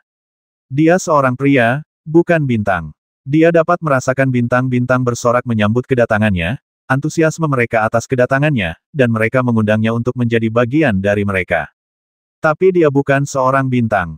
Tang Ao menarik napas dalam-dalam. Memang sulit untuk melepaskan kekuatan seperti itu, tetapi dia tidak menyesalinya. Dia menatap langit berbintang untuk terakhir kalinya, lalu berbalik dan berjalan menuju kegelapan. Dunia yang gelap tidaklah seterang langit berbintang, dan tidaklah sebesar langit berbintang. Bahkan dalam kegelapan, tak ada harapan, tak ada kehangatan, tak ada teman yang bersorak, yang ada hanya kegelapan. Namun di balik kegelapan ini, di balik kegelapan, di dunia fana, ada para kekasihnya, sahabat-sahabatnya, dan segala hal yang disayanginya. Bahkan jika ia jatuh ke dalam keadaan biasa-biasa saja selamanya, ia tidak akan menyesalinya. Dia melangkah ke dalam kegelapan, menyaksikannya menelannya, menyaksikan cahaya bintang di atas kepalanya memudar sedikit demi sedikit, jantungnya tak tenang. Tunggu aku kembali. Setelah bergumam sendiri, sosok Tang Ao sepenuhnya ditelan oleh kegelapan. Dalam kegelapan, Tang Ao meraba-raba ke depan. Dia ingin menemukan benua Zhenwu, tempat di mana semua yang dia sayangi berada. Namun kegelapan itu terlalu pekat, ia tidak dapat melihat apapun dan tanpa bimbingan apapun, ia terus bergerak maju secara menangui buta dalam kegelapan itu. Ia tampaknya ditakdirkan untuk tenggelam dalam kegelapan itu selamanya. Namun Tang Ao memiliki harapan di hatinya. Ketika dia melihat cahaya keemasan terbang keluar dari dadanya dan menerangi kegelapan di sekitarnya, Tang Ao tahu bahwa harapan datang dari bintang-bintang dan harapan juga datang dari setiap makhluk hidup. Bahkan saat menghadapi kehancuran, harapan tidak akan padam. Ia masih hidup dan masih memiliki iman yang besar, maka harapan pun tidak akan padam dalam dirinya. Cahaya keemasan samar melintas di depan matanya. Cahaya keemasan itu menyelimuti dirinya, membuatnya merasa hangat dalam kegelapan. Ia melangkah maju ke arah yang dipandu oleh cahaya keemasan itu. Ia merasa bahwa semua yang ia harapkan sudah ada di depan matanya. Pada saat ini, ia melihat seberkas cahaya bintang bersinar dalam kegelapan yang tak berujung.